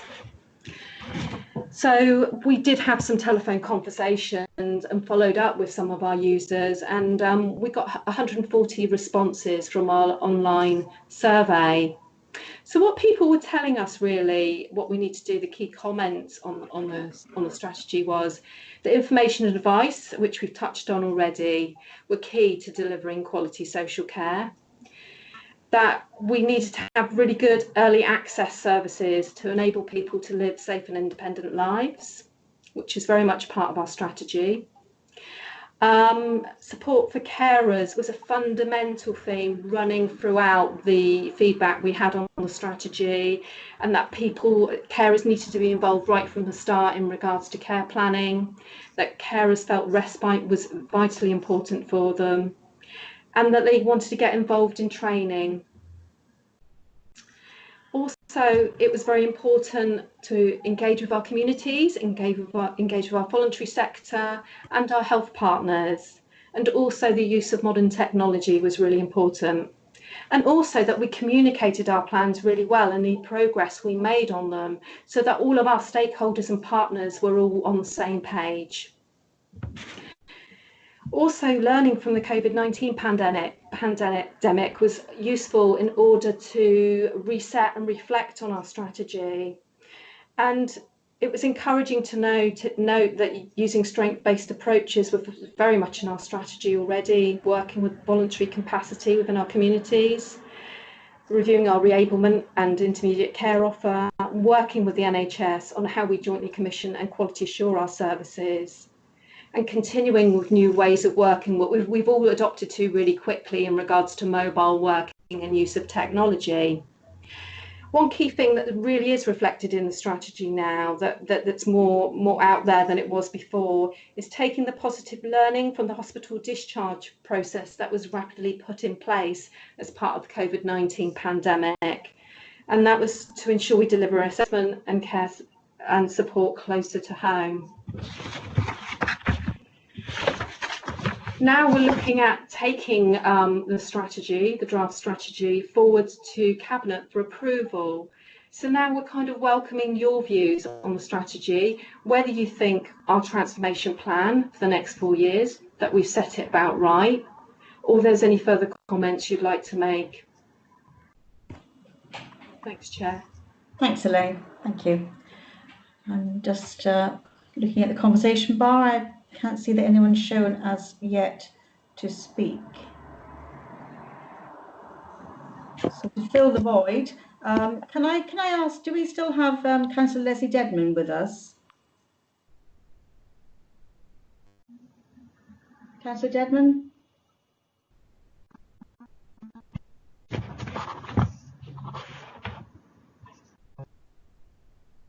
No, doesn't sound as if we have. Councillor Diana Butler, please. Thank you, Chair. Yes, I was noting the very good work that's gone on in this. Two things I wanted to mention was the support for independent living, how accommodation options need to be looked at. Some people who've moved into community care on their own are feeling a bit isolated, and some people benefit more from maybe small group living, maybe 4 people, something like that. So I don't know how much that's been looked into. And also training for basic skills for independence, things like reading, cooking, first aid, well-being, mobility, all things that can help people to help themselves, really. So they were just 2 things that I noted under the independence. Thank you.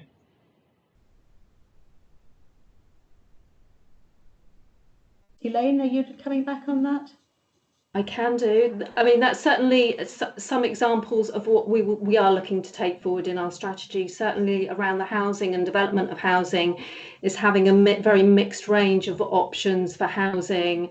Some of my colleagues on the call this evening, I believe Joe, he's very much working with his colleagues in housing on developing what kind of housing needs will be needed in the future for those vulnerable adults that need a whole range of different housing options.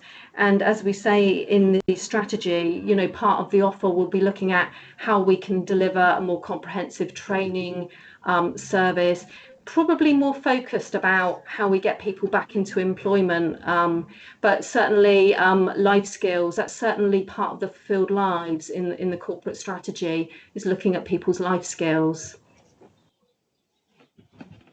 Thank you, Elaine. Is that your question answered, Diana? I'll move on to Councillor LJ Evans. Thank you, Chair. I don't know if Joe or Zena wanted to comment on Diana's question first. Do you want to go first, Joe, or do you want me to? I can do. I think in regards to people with learning disability and autism, the last few schemes we've been delivering, supported living schemes, tend to be sort of buildings where we have maybe 8 or 6 or 8 or 10 small individual flats for people, so that they can have their own privacy but also can interact with others, and that seems to be a really popular model. We have struggled a little bit where we had too many people living in a shared house. You do get problems with matching and compatibility, which can be a bit of a challenge, which is why we're tending to prefer that. We've got a new scheme in Berkeley Road coming online in September in Bournemouth, that will be specifically for young people with special educational needs.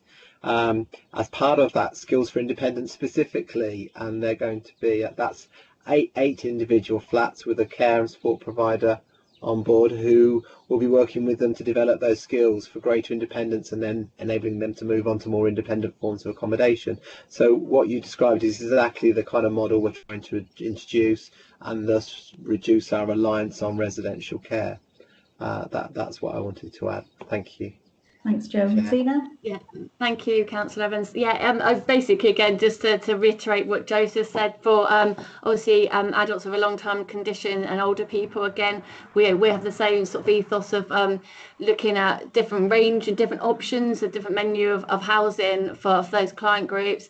Pre-COVID, we were just about to embark on doing a care home strategy and an extra care housing strategy, which would inform our direction of travel. That as soon as we can start moving towards business as usual, that is a key priority for the next 12 months, and it will contain exactly what we've just said about a good menu of housing and range of housing. Thanks, Zena. Councillor Evans. Thank you, Chair. So yes, I think what you're coming up with and what you're wanting to achieve all looks absolutely brilliant. So I very much hate to bring it down to money.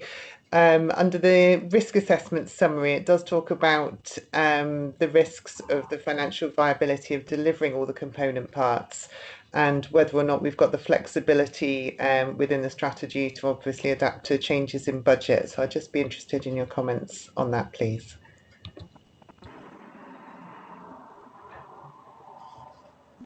I think as part of our delivery plan, that will be very much a focus of our delivery plan, is obviously that every initiative is fully costed out to understand what the implications are in regards to the resource we need to deliver it, in regards to staffing time, how much it's going to cost in order to develop the initiatives to respond to this.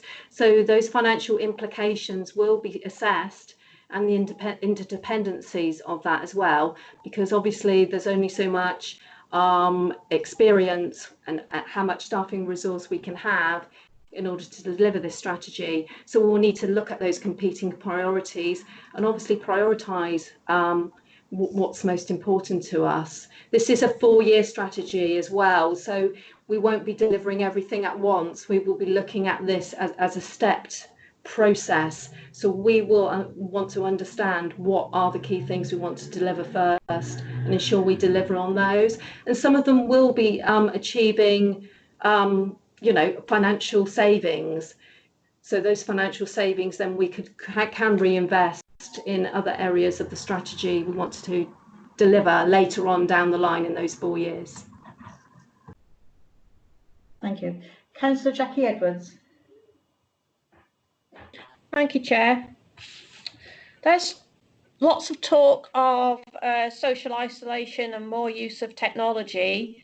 Are there plans to train the less mobile and socially isolated people to use visual technology such as Zoom so they can join in with clubs and things that do meet online, and because I'm sure that they'd be quite happy if they can't get out to actually speak to a face like we're doing here with the Skype? That is certainly would be one of our intentions. I believe one of the strategy priorities looks at more use of technology and assistive technology.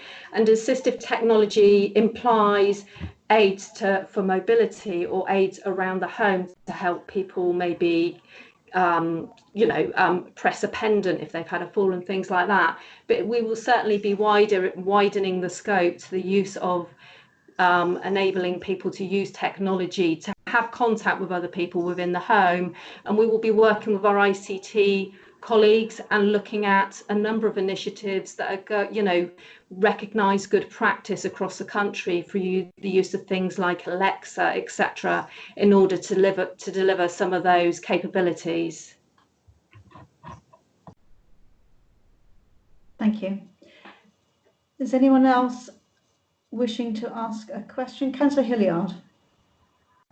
Thank you, Chair. It's just going to the Appendix 1. So has the new strategy, the main priorities, is it linked to these indicators to move them from red to green? Yes, they are. You'll appreciate a lot of these indicators need transformational change to change the landscape of how these look. For example, learning disability clients and paid employment. One of the, we are below our comparators for 18-19, and the only way we can move that in the right direction is by actually looking at what supported employment services have we got in place as a council, as adult social care. So how can we enable people, a lot of people with a learning disability or mental health issue, employment, but how can we facilitate that? A lot of what we deliver at the moment within adult social care, people are placed in a supported employment or a sheltered work opportunity, and they don't move on from that. They get stuck in that environment, and we need to have a service that enables them to move on. So it may be the case we need to commission or procure a new service to deliver that.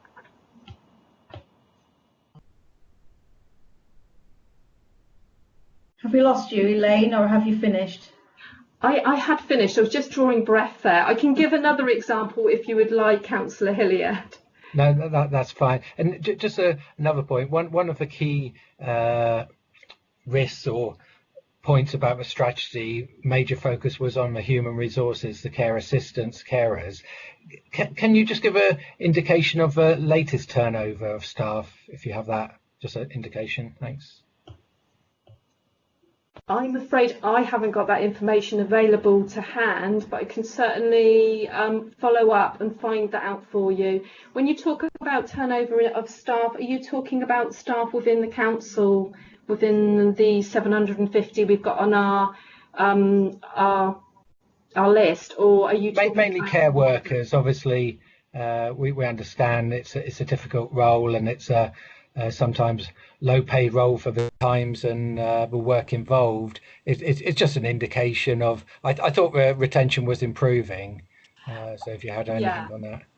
Absolutely. I mean, our national minimum data set, I can get some data for you from that to show you what the picture is like in the BCP council area. That's no problem. We're just embarking on that at the moment as well. For September, we start drawing down for the first time, I think.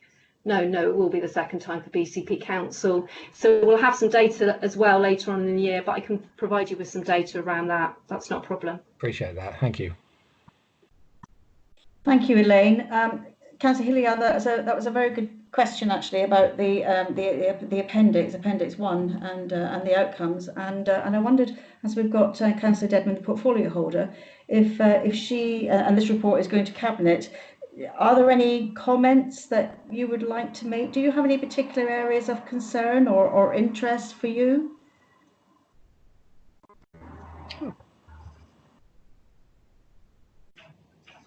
Sorry, Chairman, that took me forever to get up there. Yes, Chairman, I would say that I wouldn't say that I've got a particular. There's an overall worry about all of it, isn't there? But I wouldn't say that there was any particular point of more worry than not. I think that if we go back to the whole report, I think that the whole thing has been quite positive.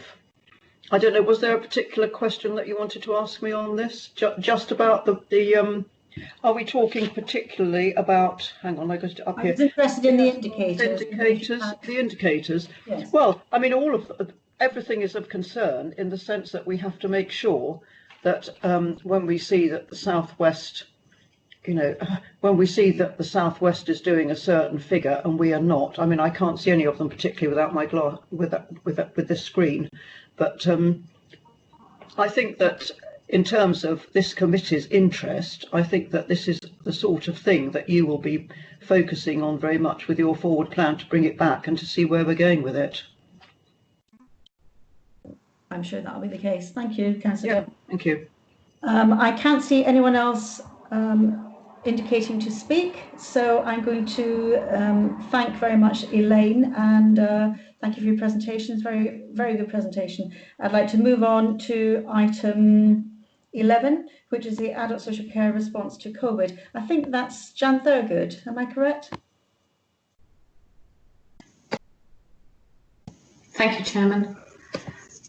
I'm going to do a brief introduction together with David Vitti of the report, and then obviously we're very happy to take questions. So this is the first report to this committee in relation to the adult social care response to COVID-19, but as you can see from the report, there have been 3 occasions where the Scrutiny Board for BCP Council has been able to scrutinise the adult social care position, and also there's been a joint scrutiny committee with Dorset Council in early July, and that focused very much on the local care home support planning that has gone on across the councils with health services and crucially with the adult social care sector.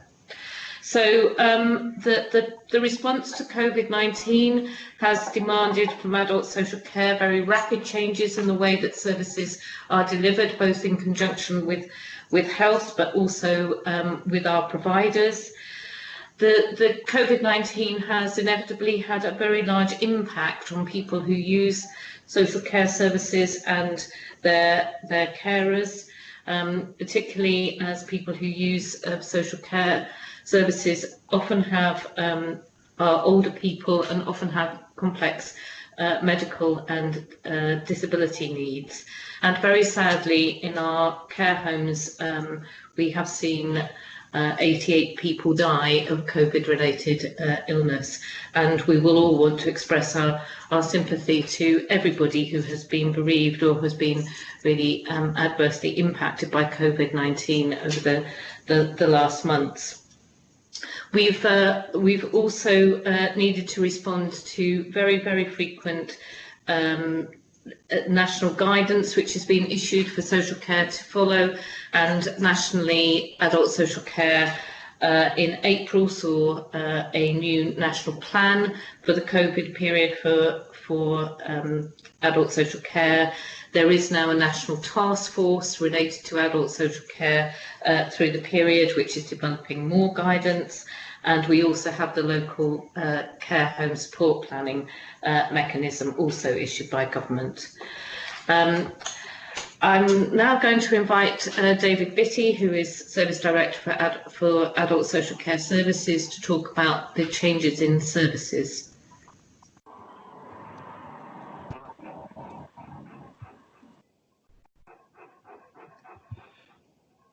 Thank you, Jan. I think it's fair to say that broadly, most adult social care services have continued throughout the COVID period. But obviously we've had to make adjustments to the way those services are provided. One of the most significant adjustments, of course, is that many of our staff have had to work from home and relied far more on telephone and video conferencing. Generally speaking, a lot of our clients, of course, haven't wanted people to come into their homes, and so they've been quite content with that way of working, although we have still been visiting people face to face where it's been necessary, and are doing that increasingly now that we're reaching the period of the end of lockdown. Interestingly, and video conferencing has been talked about earlier, a lot of our clients haven't been able to join together for social contact and attend carers groups, and they very successfully used video conferencing to maintain contact and mutual support. So we are learning a lot about how technology can help people stay in contact. I said that most services have been continuing. In fact, there are 3 services which have been easements to the Care Act.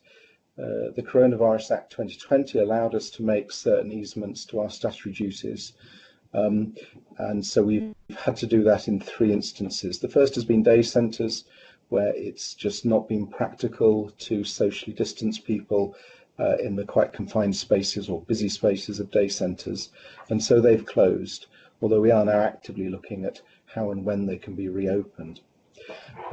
It's also true to say that some of the adaptations we undertake to people's homes have been delayed, and that's largely because a lot of the building firms and building suppliers have not been operating to full capacity.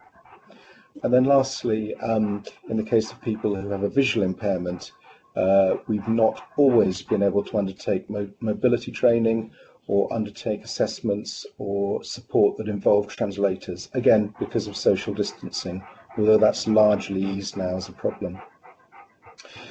We have also had to develop new pathways for people to leave hospital. Particularly in the early days of the pandemic, it was necessary to free up hospital beds very quickly in anticipation of a surge in demand for people who contracted COVID-19. And so we've developed with our partners in health and against guidance provided by government, a pathway that moved people very quickly out of hospital, either into care homes on a permanent basis or an intermediate basis, or to their own homes, and then assessment would follow at home or in those new environments rather than in hospital, which has traditionally been the case. And so that pathway out of hospital, assessing people after they leave rather than before they leave, is stimulating us, I think, as a health and social care system to think about how we can learn lessons from that to implement in the future, and that's becoming known as a home first model, how we can get people home from hospital more quickly. So that's been one of the advantages of having to adjust to the pandemic, learning new ways of working. In terms of demand, our overall telephone demand for adult social care has been broadly static, although it's changed in nature. Again, particularly during the early weeks of the pandemic, a lot of people weren't particularly looking for additional care or for carers to come into their home. They were quite nervous about that. Very often they had family during lockdown who would care for them, who might not otherwise be there. But we did get a lot of inquiries about how people were coping during the lockdown, often about meal provision or how to get food into the house. And we saw a real spike in the number of email inquiries. We also saw a much larger number of people inquiring to our crisis line. And again, that was very much about financial issues and about food. In terms of safeguarding, the number of concerns has gone up over the last 3 or 4 months. We'd say by about 20%. But interestingly, those concerns haven't particularly translated into investigations and harm that we've been able to understand through a Section 42 inquiry under the Care Act. So clearly high levels of concern, but we're not yet sure there have actually been high levels of harm. And the safeguarding has been characterised by acts of neglect or omission, domestic abuse and psychological abuse. We think a lot of that's been connected to lockdown, and particularly carers under real pressure, lockdown within a household and unable to access day centres, for example, or other forms of respite care, or perhaps particularly nervous and not wanted to use residential respite care because of the risks. And then lastly, we know that people are facing mental health pressures, again, largely because of the lockdown and the nervousness about COVID-19, but we've not seen that yet translate into a higher number of statutory mental health assessments, which mostly affect people with most profound level of mental ill health. But again, as the lockdown eases, it's quite possible that we'll see more referrals into our mental health services. So that's probably my summary of our service provision. I don't know, Jan, whether you want to continue and talk about our relationship with providers. Thank you, David. So if I just move on to talk about work with the provider sector. So we've worked very closely with representatives of the adult social care sector and indeed all the sector through the period. And we have established an adult social care group, which is across the adult social care sector. So that's care homes, home care and supported living, together with Dorset and BCP councils and with our colleagues in the Dorset Clinical Commissioning Group and with Dorset Healthcare and also with the Care Quality Commission. And that group has overseen our total work with the adult social care sector. In terms of the major pieces of work, I'd just like to pull out 4 key areas. So firstly, the adult social care sector has obviously experienced additional financial pressures through COVID-19, through issues such as needing to look at additional personal protective equipment, what we know as PPE. They've also had additional issues in terms of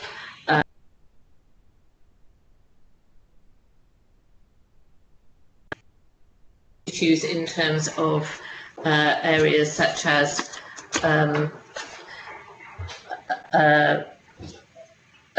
deep cleaning. They've also had staff issues, and particularly in the early stages of PPE of the pandemic, there were issues related to staff absence and sickness.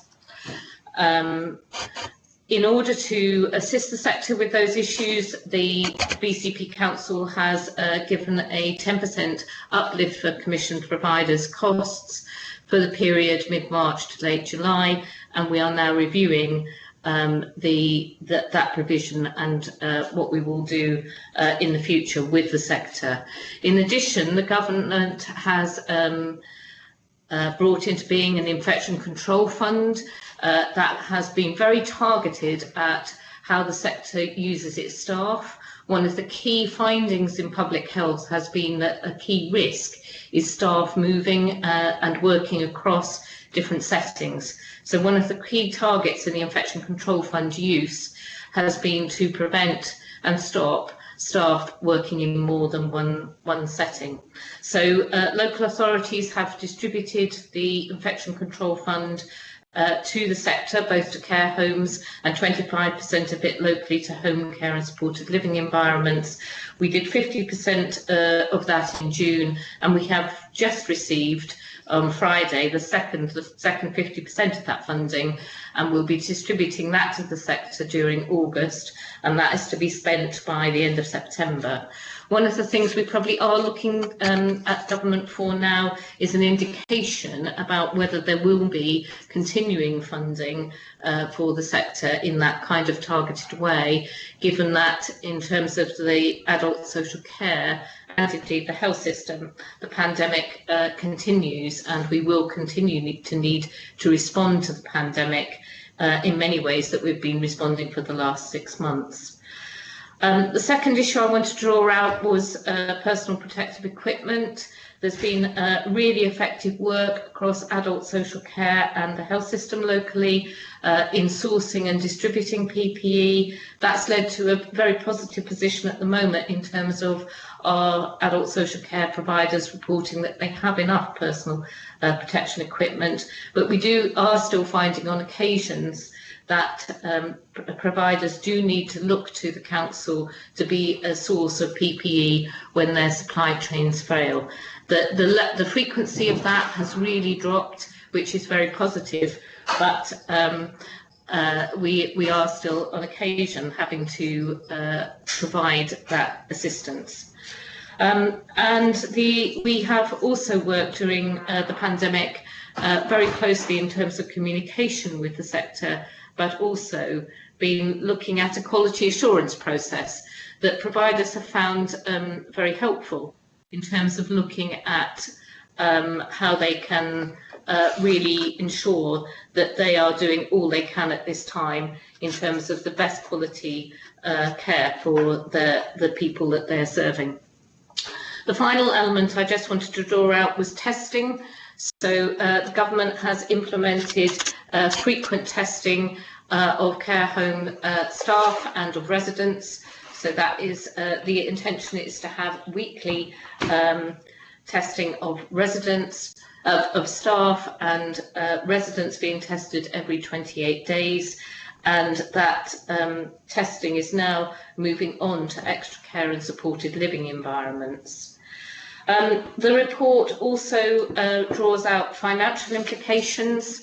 So you can see that the council has, using money that's come from government, given more money to the sector during this period. We've also seen in terms of additional costs for adult social care.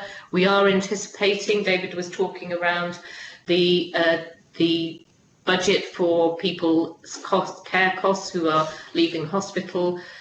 We are anticipating that the council will need to pick up the costs of people leaving hospital, and that probably some of the rates of that care will be at higher rates than we would usually have. So we've got additional costs factored in for that. We've had additional costs for ourselves of PPE, and we also were not able to deliver some of the planned savings that we had in this year's budget. Critically, our front door project was due to go live in April and it wasn't able to. We are now planning for it to go live in October, but we have lost some intended savings. So as you'll know from the council's overall financial position is one in which we are seeing additional costs and loss of income totaling just over £50 million. Our government funding we have had some government funding, but we still have a funding gap of 30 million. So adult social care has needed to look at what can it contribute in year to the savings that the authority needs to make. We were able to rebase our budget. We obviously came to the end of our first year as a council and were able to look at, as we closed the accounts, areas where actually we could rebase the budget, and we would have done anyway. So in that circumstance, we were able to find some savings that were helpful, some of them legacies from LGR budgets. And we've also been able to reduce issues such as mileage and training budgets for our staff, given that staff are not travelling so much, and also sadly we've had to reduce the level of training that's available at the moment. We have also made quite substantial savings by keeping vacancies open, particularly in the services area, and we are having to manage that very carefully and think very carefully about posts that do crucially need to be released. So that's a saving that we're working through the year. We are looking to introduce a more strengths-based approach to our reviewing of care packages and direct payments, and that is producing some savings. And we have also looked very carefully at joint funding with health and our anticipated income from joint funding with health. We also have some savings which we are developing with Tricuro, which are about the more effective and cost-efficient use of some residential placements. So I think at that point we'll stop the introduction to the report and would welcome questions from members. Thank you very much.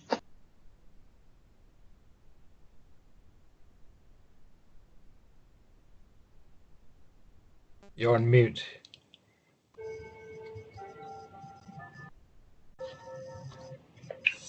Sorry, Chair, just to confirm, you're on mute at the moment. I'll say that again. I said thank you, Jan, very interesting and informative. Thank you to David, and thank you to what I assume was David's dog, who was sounded very excited by the report as well. So I'm going to open this up now to questions. And Councillor Dedman, or is that an earlier one?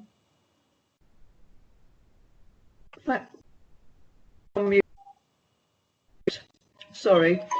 Thank you, Chair. No, it's not a question. It is a comment. As the eagle-eyed Councillor Jackie Edwards noted on number 41, after all of us reading it a million times, we've still got since March 2021. And of course, Jackie, that should be 2020.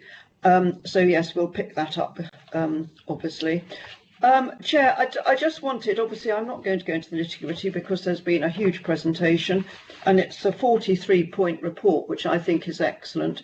The two things I want to say is that, first of all, we mustn't lose sight in all of these 43 points of the 88 people who've died. And I'd like to echo what the officers have said and the directors about how sorry we are and what sympathy I'm sure all this committee will be giving. The other thing is, Chairman, I'd really like to congratulate my staff. I don't know if this is the forum, but not my staff, but all of our staff. It's been a tremendous thing, this COVID, absolutely. Well, as we all know, it's had an impact everywhere, and particularly in adult social care and health. And so I'd like to make a mark here that I would really like to thank everybody all through the whole of the department. And in fact, out in the community, I think that everybody has done a splendid job. Okay, yes, thanks, Chair. Thanks for that. Thank you, Councillor Dedman. Councillor Hilliard. Thank you, Chair. Yes, so similarly, the response I've had has been positive from the council. The feedback I've had is yes, it's a tricky situation, but services in the care homes and service has been maintained. Just a question for Jane or David. Obviously, it's great that we're working with our partners in the social care sector, but how have you received the government guide? How do you interpret the government guidance? Because it is only guidance. Do you find it has provided us with enough clarity to move forward, or are we guessing a lot of the time?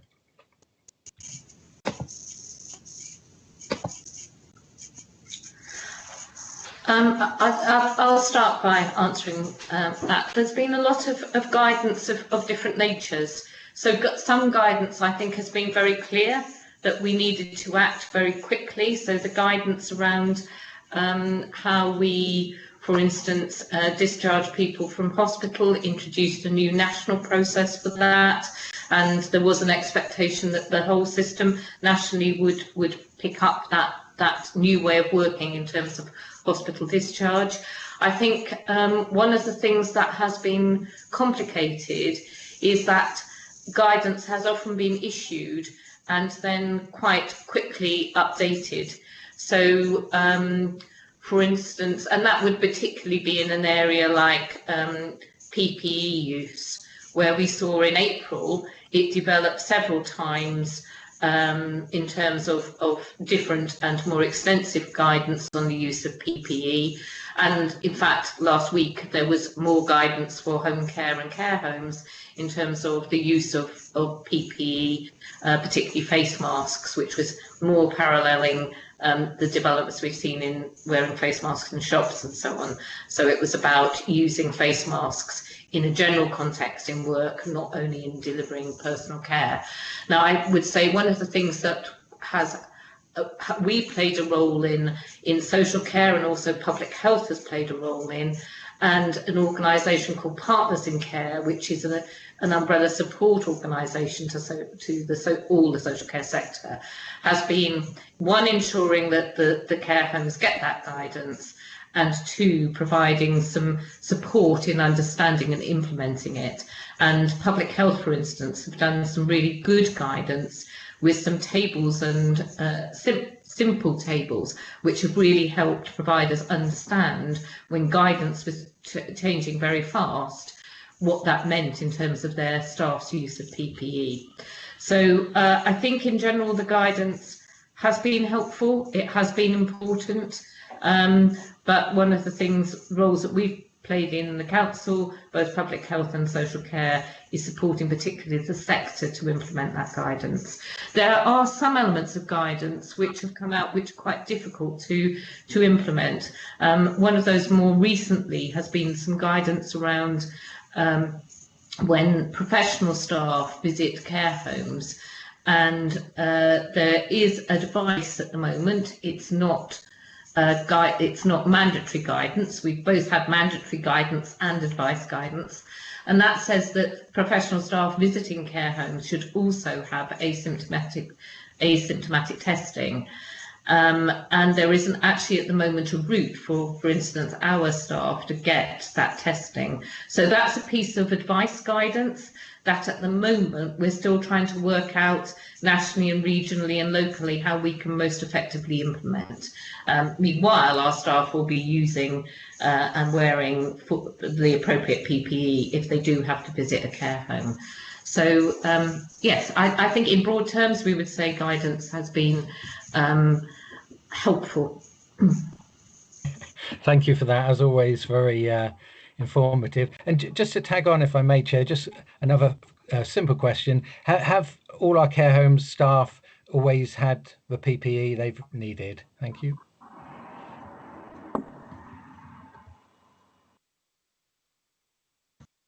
We've worked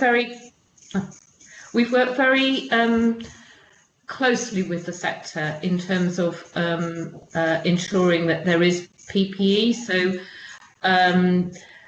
and the care homes actually have been able to access PPE generally that they need. And one of the ways in which they both had their own supply chains, earlier on in April and May and early June, sometimes those supply chains weren't supplying the sector at the speed and with the items they needed. And then what happened was government set up what were called bulk drops to local resilience forums. So our local resilience forum would receive a bulk drop, that would then come to the councils, and we then had an availability 7 days a week for providers to contact us and say, I haven't got X or Y. So we have distributed over 55,000 pieces of PPE to the adult social care sector over the last months, and that has been critical in ensuring that the sector has had, all providers have had the right PPE.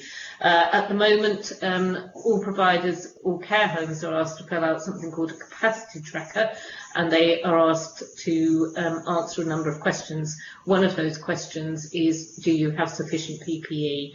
And at the moment, we have all but one of our providers who answers yes to that. My understanding of the no answer is that that provider would like to have gowns as well as aprons, and that's not within the current guidance. But yes, so in broad terms, I think the work that's been done across social care, but also with health colleagues, there's been a lot of mutual aid, has been very, very successful. That's excellent. Thank you.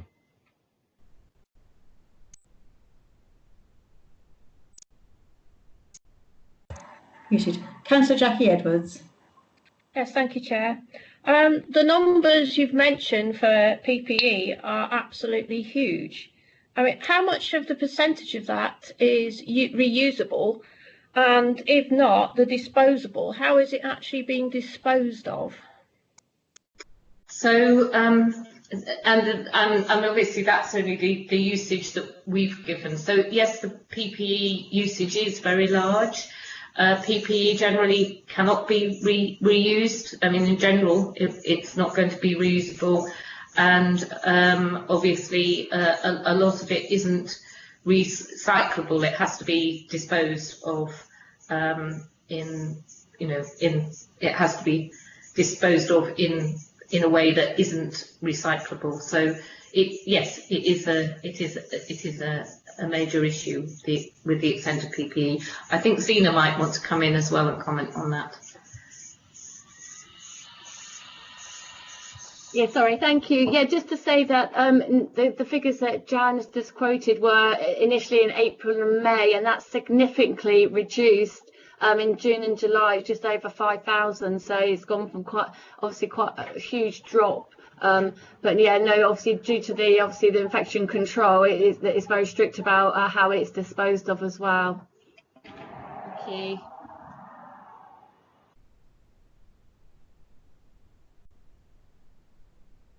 Okay, thank you.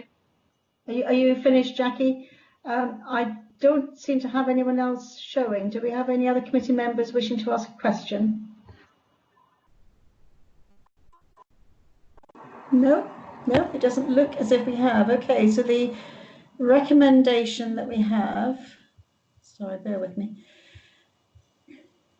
is that we scrutinise adult social care response to the pandemic and identify any recommendations for additional actions to improve responses to and outcomes for service users and carers. Can I just pause on that bit? I actually think this is an extremely good and full report, and it's clear that there has been some excellent work done by the adult social care team. So thank you for that. Part B is that we consider as a committee how we'll continue to scrutinise the adult social care response to COVID-19, and I would like to ask committee if they have any thoughts on how we'd like to. Personally speaking, I think it's obviously very important that we continue to be updated on the response, but not at the expense of any other items that we feel need scrutiny, and there are a number of those, and because we've had COVID, there's been quite a lot which hasn't been able to take place, and I'd like us to get that back on track as soon as we can. So committee members, do you have any comments about how you would like to continue to have updates, please?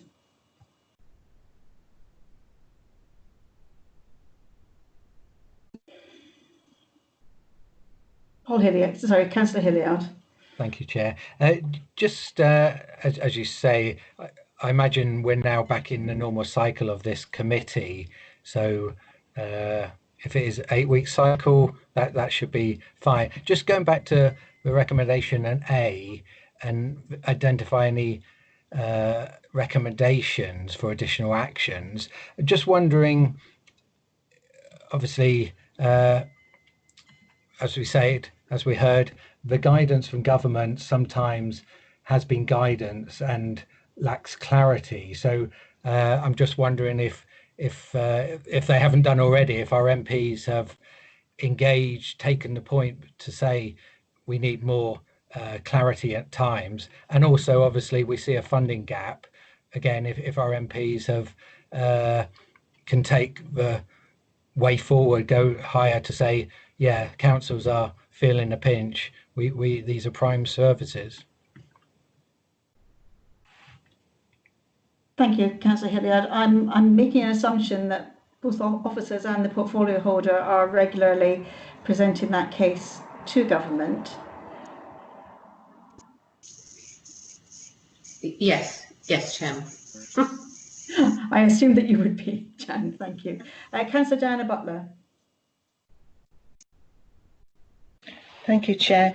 A suggestion of how we can be updated. Could we have maybe monthly emails from Jan Thurgood? Jan, would you like to respond to that suggestion? Yes. Yes, if members would like a brief update on what's happened in the past month, we can do that. Can we perhaps say that that would be very helpful, and if there were any areas that we felt warranted further scrutiny, then we could bring them to the next committee meeting. But shall we try that? Members, if anyone is not happy with that suggestion, can they put something in the conversation bar, please? Otherwise, we will go with that suggestion for now. Okay. That's great. Thank you very much. So that is item 11 dealt with. Thank you to everybody. Moving on to item 12, and I think this is Louise, isn't it? Louise Bate, giving us an update on the Health Watch projects for 2021. Thanks, Chair. Joe, did you want to put the impact report up on the screen? Or I could share my screen. If it's easier for me to share, I'm happy to do so. I will just have to open up that document and share that.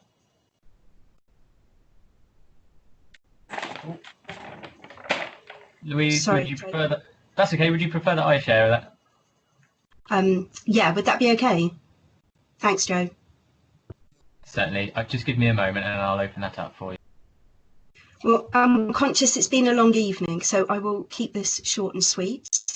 The impact report is looks at the work that we did last year and gives an update on the work that we will be doing this year. I just wanted to highlight a couple of things in the impact report. Just wait for Joe to bring that up.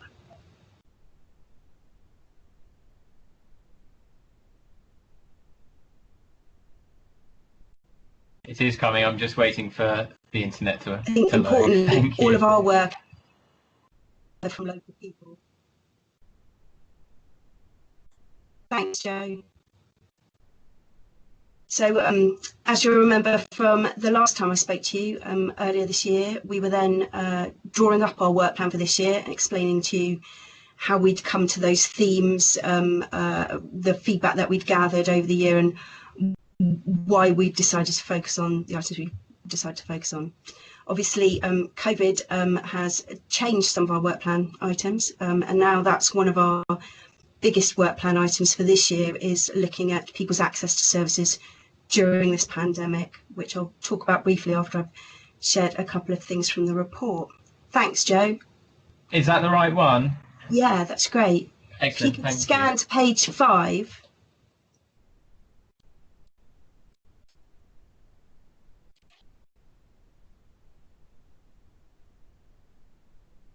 Thank you. So page 5 just gives you a real short summary of the main projects that we worked on last year. We did quite a lot of work around diabetes awareness that I think I've talked to the committee about before, working with young people to support them to run assemblies, to make videos and to write blogs about their experience of living with diabetes. We also made some films with Bournemouth University that were sharing real life stories with students. We did a significant piece of work at the A&E at Poole Hospital, where we interviewed people in A&E and then made some recommendations to Poole Hospital. All of our recommendations they accepted, and we're working with them to embed those in practice. We did a piece of work around cancer support in West Dorset to inform a Macmillan project, which unfortunately has been put on hold because of COVID, but we hope to publish that report and do some further work on that later in the year. And probably the biggest piece of work that we did last year was around the NHS long-term plan, which we spoke to, gathered feedback from just over 500 local people around what they would like to see from health and care services in the future. If you could just turn the page, Joe.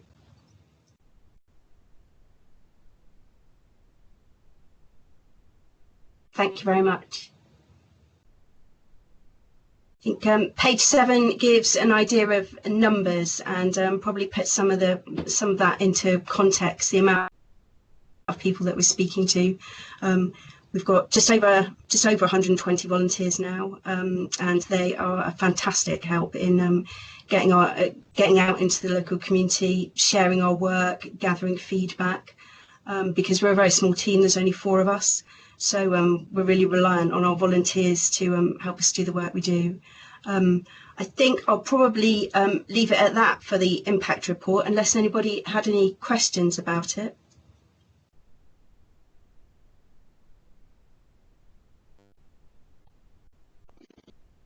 I'll take that as a no. So I was just going to give you a brief update on the work we've been doing this year. We are, as I said, we're focusing on, at the moment, on how people are accessing health and care during the pandemic. We've got an online survey on our website, which we've been promoting, and we're also encouraging people to call us or write to us and tell us about how they're accessing services and the issues they're seeing. At the end of June, we'd had just over 60 people fill out that survey, and the main things that people are talking to us around are access to GP services, pharmacy and medications, and hospital services. And I've noticed that in the last couple of weeks we've seen a real increase in inquiries about dentistry as well. One of the projects that we've been doing last month, we held a focus group, an online focus group with care home staff and managers, because we wanted to find out a bit more about how people are working and living in care homes and how families are dealing with the whole crisis situation. So we've just published that report actually today, and I'll pop a link in the chat so everyone can have a look at that. Links quite closely to Jan was talking about in the previous item, so hopefully that will be of interest. And yeah, I think that's it from me, short and sweet, unless anybody had any questions. Thanks, Louise. Do we have any questions for Louise? Councillor Dedman.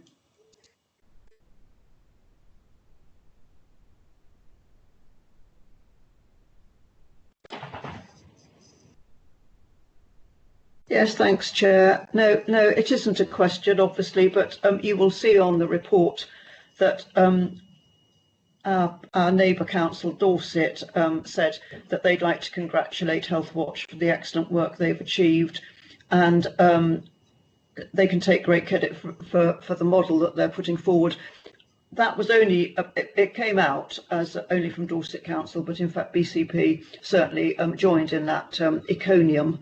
So I'd like the committee to know that we were joined in that vote of thanks. Thank you. Thanks, Leslie. Appreciate it.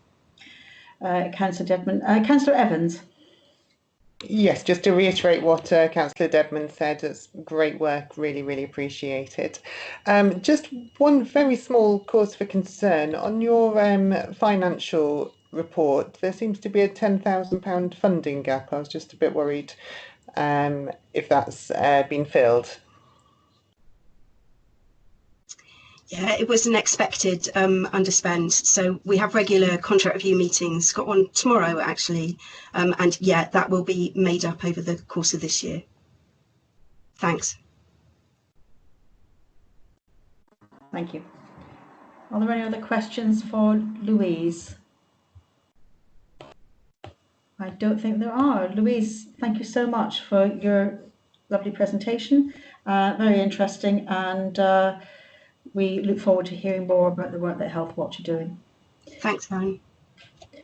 Right, moving on to item 13, and we have the portfolio holder update from Councillor Dedman.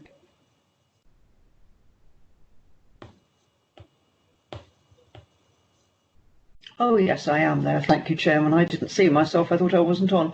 Well, as you can imagine, although we have been having ONS at the main ONS board, we haven't had two meetings. I think we've missed two meetings of this particular health ONS board. And you can imagine that most of the work that we've been doing is totally or partially COVID-19 related. There's been a twice weekly briefing from the directors for me, and also with Sam Crowe, with information on the cases in the area, and a system briefing for the care system for the status.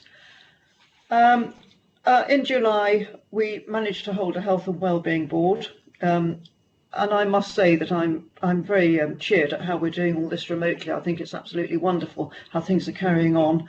That board approved the local outbreak plan, which I'll just go a little bit into, Chairman. It's the key role for the Council in responding to local outbreaks and supporting people who've tested positive and their contacts. They've got to isolate promptly, and this breaks the transmission of the virus and it minimises the risks of the second peak there. And this requires a local COVID-19 public engagement board, and it has been decided that BCP Health and Wellbeing Board will in fact be that public engagement board, which seems a very, very sensible way of managing that.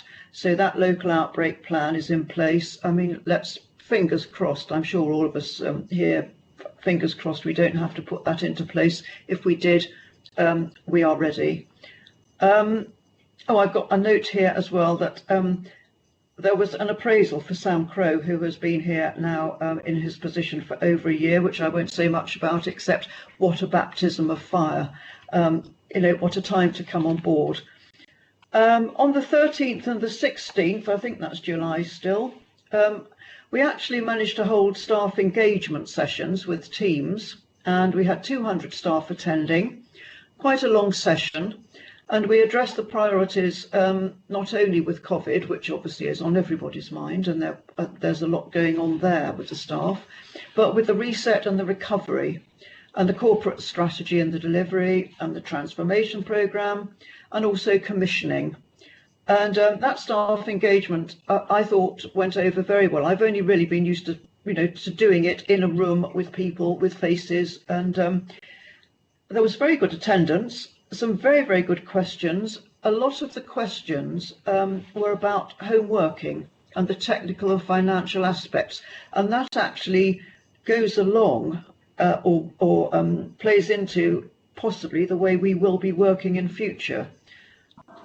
So that staff engagement session was very well managed, and I think went very well. On the 17th, there's an adult lead members Southwest briefing session, which is as long as it sounds. Actually, there are plenty of adult lead members in the Southwest. The discussions there, Chair, were mostly on the crisis handling from central government. There were worries, and I think it's been mentioned a little bit during this committee, worries about the timescale that councils are given to put things in place. When a briefing comes down, there isn't much time, so that had been mentioned a couple of times, and on this meeting it certainly was. There were concerns about the messages as well, some confusion from the centre, which doesn't help to give clarity to the residents. And of course the other thing, Chairman, is whether the government will be following up with the social care solution, which they have promised, and I have high hopes that we are now in a position to get something. Nothing else there. Oh, Joint Public Health Board. I attend that with Dorset Councillor Graham Carr-Jones and Laura Miller, who's my other half over there, and Sandra Moore for Children's. We considered the local outbreak management plans, so I've outlined those, and we discussed the views on it. And also at that meeting, we agreed an extension of the drug and alcohol contract, which we are going to continue with the present service provider for another year. So I think that was a job well done. Been working throughout the period with Tricuro quite closely, and I think that's very important. We've got to have a smooth running business there and commercial viability. Do excuse my phone. That's very important to BCP. Can you hold on a minute, Chairman? I'll turn it off. I'm so sorry. Nobody ever phones me, Chairman, except on things like this. Yes, so I think that's a gallop through. It was really, as I say, very much COVID oriented, the whole of the period. As I say, oh, sorry, I don't know who that is. Am I still? Yes, I am still here.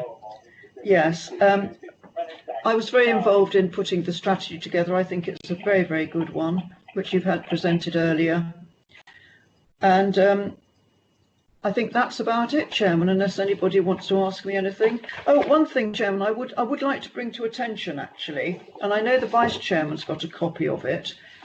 The LGA have just sent out, and I don't know if you get this report, 7 principles for reform that they are trying to put before the government. And I would recommend, I know, as I say, your Vice Chairman's got a copy, I can send one round. 7 principles for reform, obviously, of adult social care. It is just what it says, the 7 principles which they've put together. I think that probably our council could quite well buy into this. There's nothing in it that isn't exactly what we want for our own adult social care in this area. So yes, I recommend if you can get a copy from the Vice Chair or Chairman, if you want me to send it round, I can quite easily send it round for you. Thank you, Chairman. I think that's it. Shall I turn myself off? And apologies for all the phoning. I'm so sorry about that. Nobody, as I say, I never get any phone calls apart from in embarrassing moments. Thank you. Thank you, Councillor Dedman. Officers, Joe, perhaps that's something that you can forward to all members of the committee, is it? Certainly, Chair. We can look at circulating that round after the meeting. Thank you. Okay, that's great. Thank you. Thank you very much. Are there any questions for Councillor Dedman? Okay, I'm not seeing any RTSs, so thank you for that. And let's move on to our penultimate item, which is our forward plan.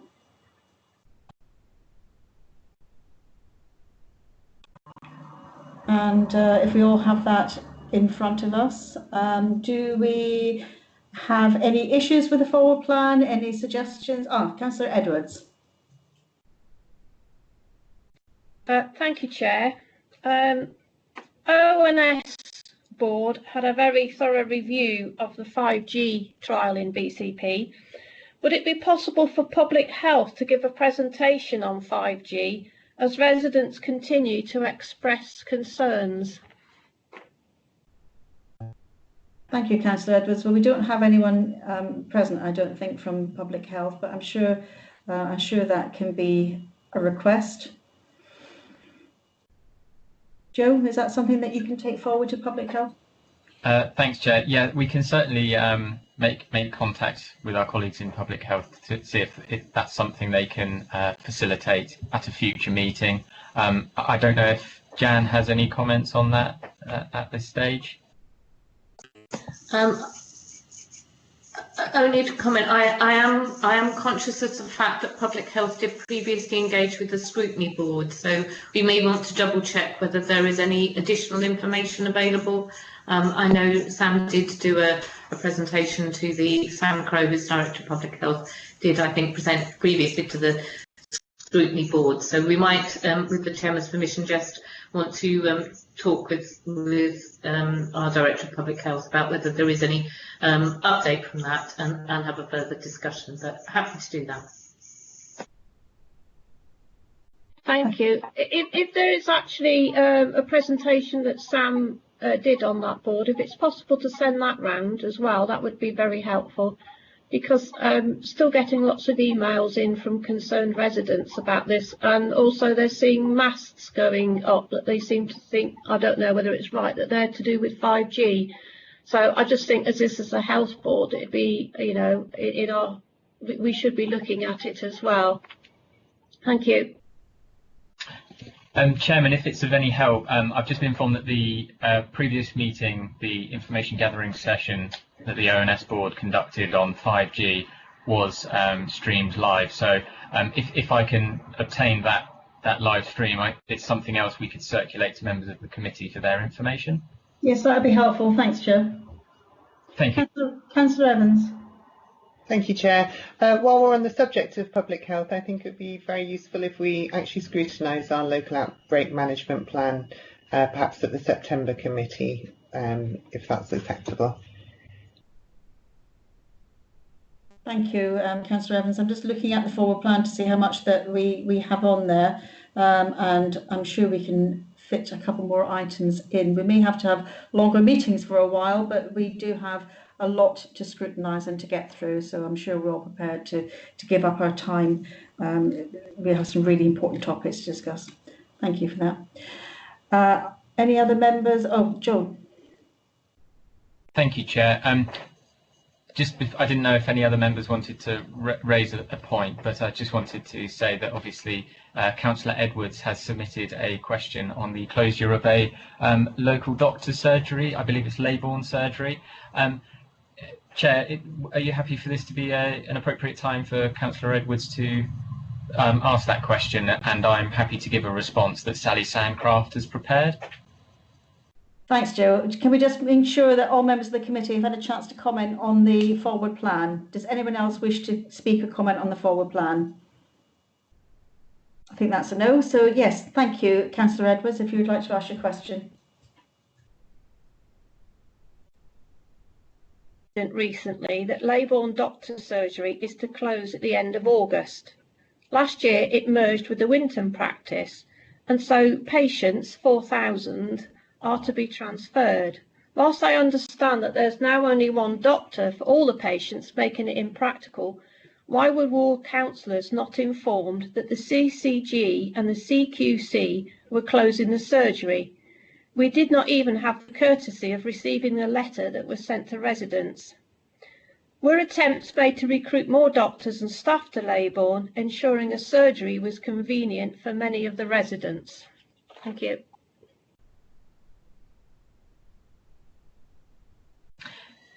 Chair, happy for me to give Sally Sandcroft's response now. Thank you. So the response is as follows.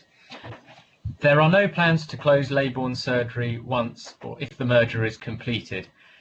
It is currently being renovated to be the hot site for the Poole Bay and Bournemouth primary care network, and potentially could operate as a hot site for other local networks as we move to living with COVID-19, helping them to become more resilient.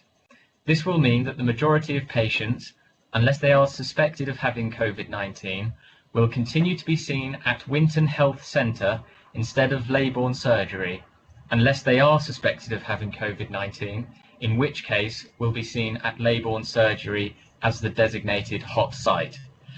The recent development of the Poole Bay and Bournemouth primary care network has provided a more sustainable workforce solution to support Leybourne surgery, and the proposal to bring Winton Health Centre and Leybourne surgery together under one contract through a merger will be taken to the PCCC for approval in August. Unfortunately, due to the unprecedented times, we are not able to carry out the range of information activities we would normally undertake. Instead, we are supporting the practices to get messages out and provide opportunities for patients to contact and discuss any concerns they may have. The attached letter has been made available to all patient patients registered with Leybourne Surgery and is available through the Leybourne Surgery website, and a copy is located on the practice front door. 1,112 emails and 817 letters have been sent, along with texts, to all patients with a recorded mobile phone number. Copies are also available at Winton Health Centre when patients attend for an appointment. If there is anything we can do to support engaging with Councillor Edwards or her constituents, we would be happy to talk to Winton Health Centre and Leybourne Surgery to consider. That's the end of the statement, and Chair, I can certainly forward that to Councillor Edwards and circulate to the members of the committee for their information. Thank you. Councillor Edwards, do you have a supplementary? No, not really. Never heard of a hot site, so that'll be interesting to find out what that is. But thank you, Joe. Can I just comment on this, Joe? And it's a pity that Sally had to go. I do take the point about information activities and not having perhaps the capacity that they had previously. But I think it's really important when there's a major change like this that ward councillors are kept informed. This has caused quite a lot of angst in this in that particular ward, and I really do think that an email should go out to councillors in the ward and obviously to this committee when a major change is proposed, so that we can answer our constituents properly. If that could be passed on, I'd be grateful, Joe. Certainly, Chair. Yeah, we can take that back to Sally for her consideration. Thank you. Thank you. I've got Jan. Yes, I was just going to say I'll personally take that up with Sally. Thank you, Jan. I think we're there. Unless anyone else has any comments to make, questions? No? I'd just like to say thank you, genuinely thank you to everybody, to all the committee, to the officers who presented tonight, to our portfolio holder for giving us her report. I'd really like to thank Democratic Services officers, actually, because you're doing an amazing job, because I'm fumbling my way through this as the first time, and you've made it very easy. So thank you to everybody, and look forward to our next meeting and to doing some really good quality scrutiny. And it would be remiss of me if I didn't say thank you to the outgoing chair, to Lisa Northover, who's had to chair through a very, very difficult time. And thank you, Lisa, for all that you did. Thank you to everybody. Good night.